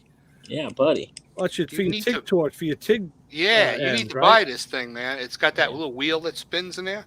Right, to sharpen your TIG ends. Yeah. Yeah. That'd be What do nice. you use to sharpen your tungsten? We've got a grinder that's set up just for it. Yeah, let me nothing tell you that something. fancy, though. This thing is it's not a lot of money. Got it from Eastwood. You sell something like this, Brian? Well, it would come from whoever made it for Easton. Oh yeah. We don't. I mean, like I said, that's. It's got the slots for the 4 different size tungstens, and you turn it on, and it's cut at an angle. Yeah. So you lay the tungsten in there, and then you just twirl it, and it's got a diamond encrusted wheel, and it comes with spares when you buy it, and it puts. You can determine what kind of tip you want. If you want a long one, or if you want a short, like real abrupt tungsten end for doing like real intricate work. And you just change how far in you put the tungsten on the wheel, and that changes the angle. And it's oh my god, it's unbelievable how stable the arc is. Man, that thing's cool. And yeah, I gotta get one. You're only using it for tungsten, so there's no chance that it's going to get contaminated. Yeah. Right. Nice. It's awesome. Brian, speaking of this, when we talk with Luke, do you want to get into the rebranding thing at all? Because I always stay away from it. Like, just tell me, this way I know what to do. I don't know, because I was thinking of a couple of things to talk. I mean, to discuss, and because I know that I don't know the the only reason why we rebrand stuff, or why sometimes is well, I mean, it's I don't know. Well, you said it. You had the quote of the year. You said the only 2 things Matco makes are toolboxes and credit, right? And franchises, yeah. And franchises, yeah. It's funny. He sent me a box of freaking lights, all camo. The whole they must be clearing out the camo stock. Yeah. Well, the camo was really big. I mean, that's a big seller. I mean, that was that's new, and that's a really big.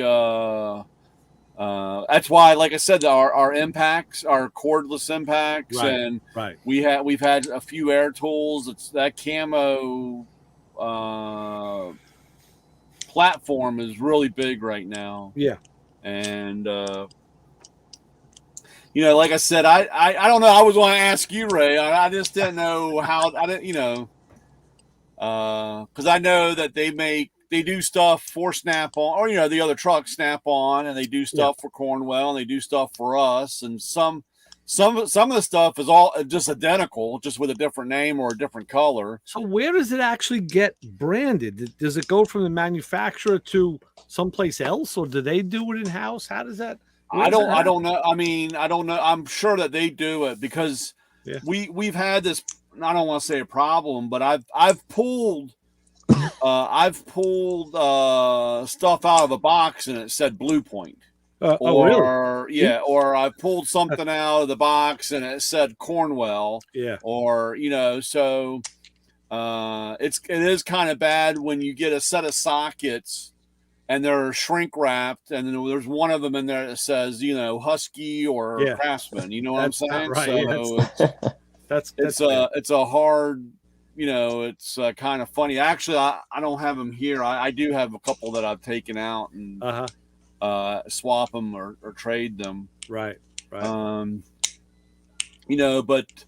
that's why sometimes this is why sometimes like for warranty reasons, if I sent them a light to have warranted, I'm just using him as an example, but I might get one that says Easy Red on it, and it won't say Matco.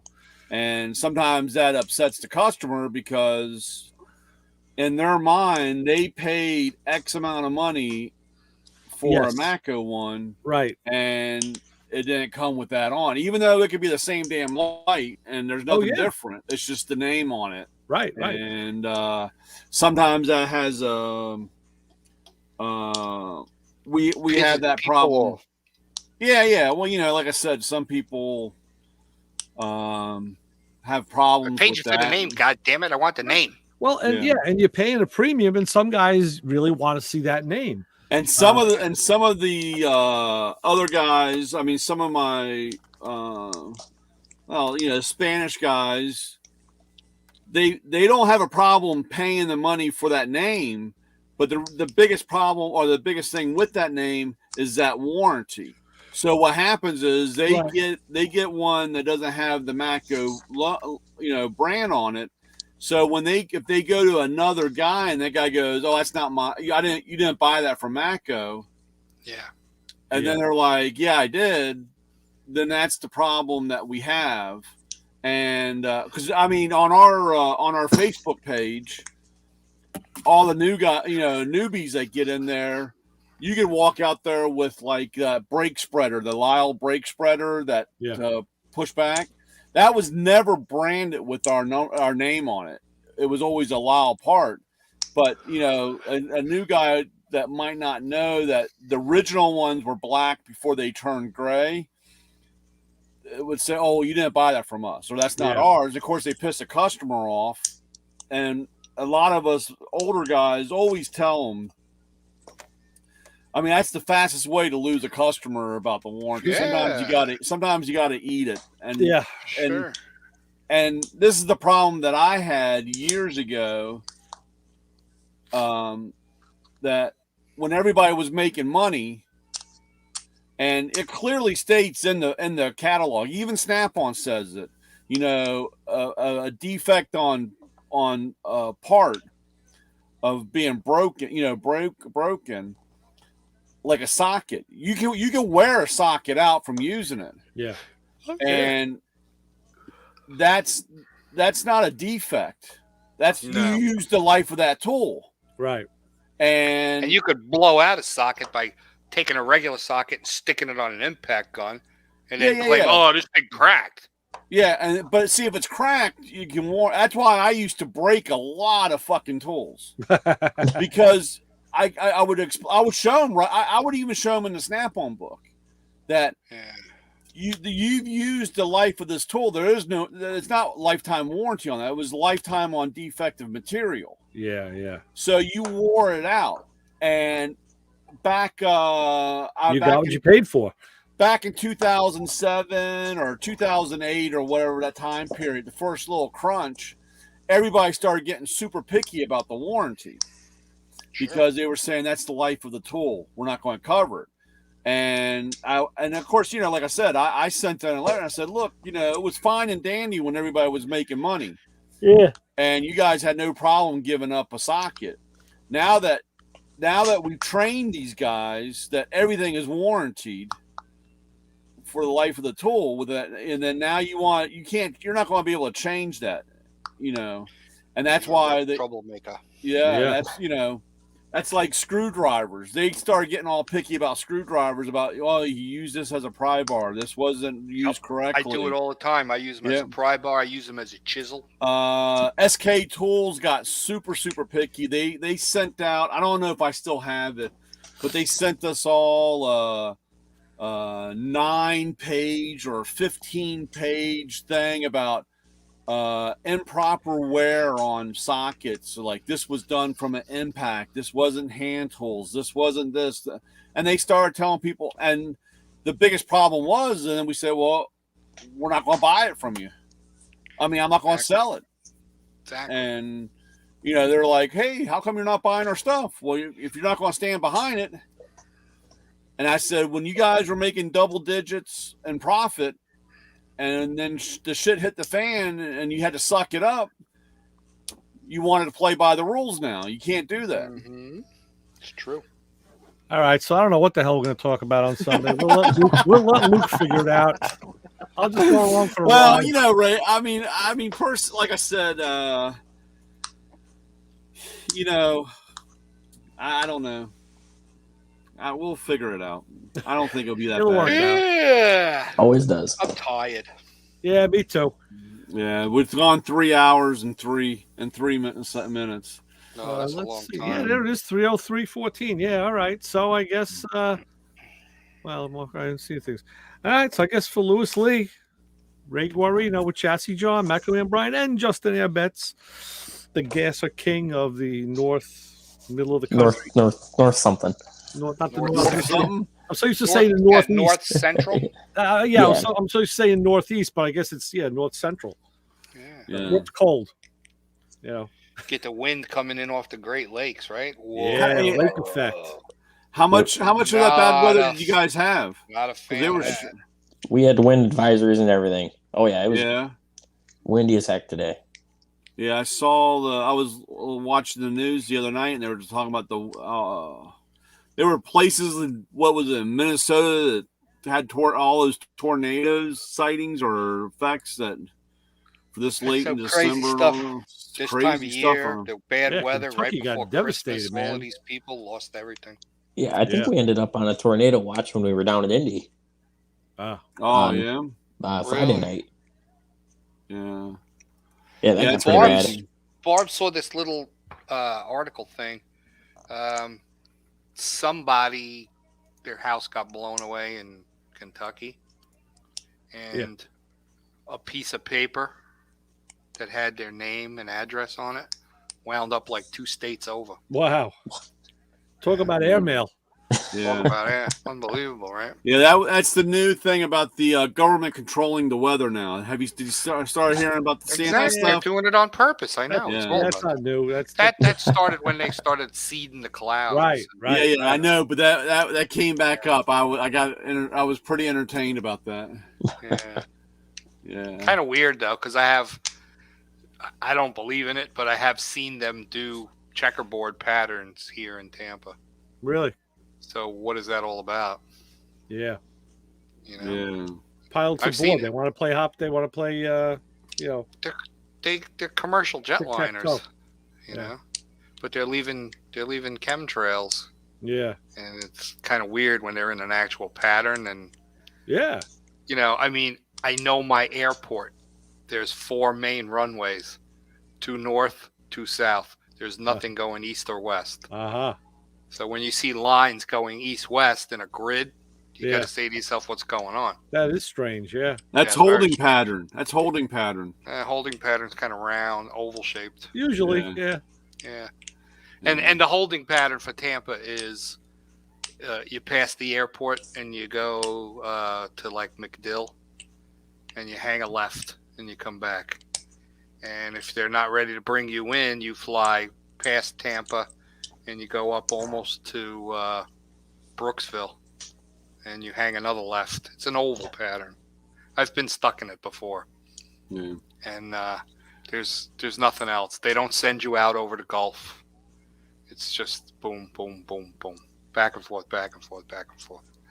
So it's kind of weird when you see stuff like that. But you don't see it all the time, but I have seen it. I'm like, maybe there's some truth to that. I don't know. Yeah, that's something worth looking into. Get some information. Well, I don't know.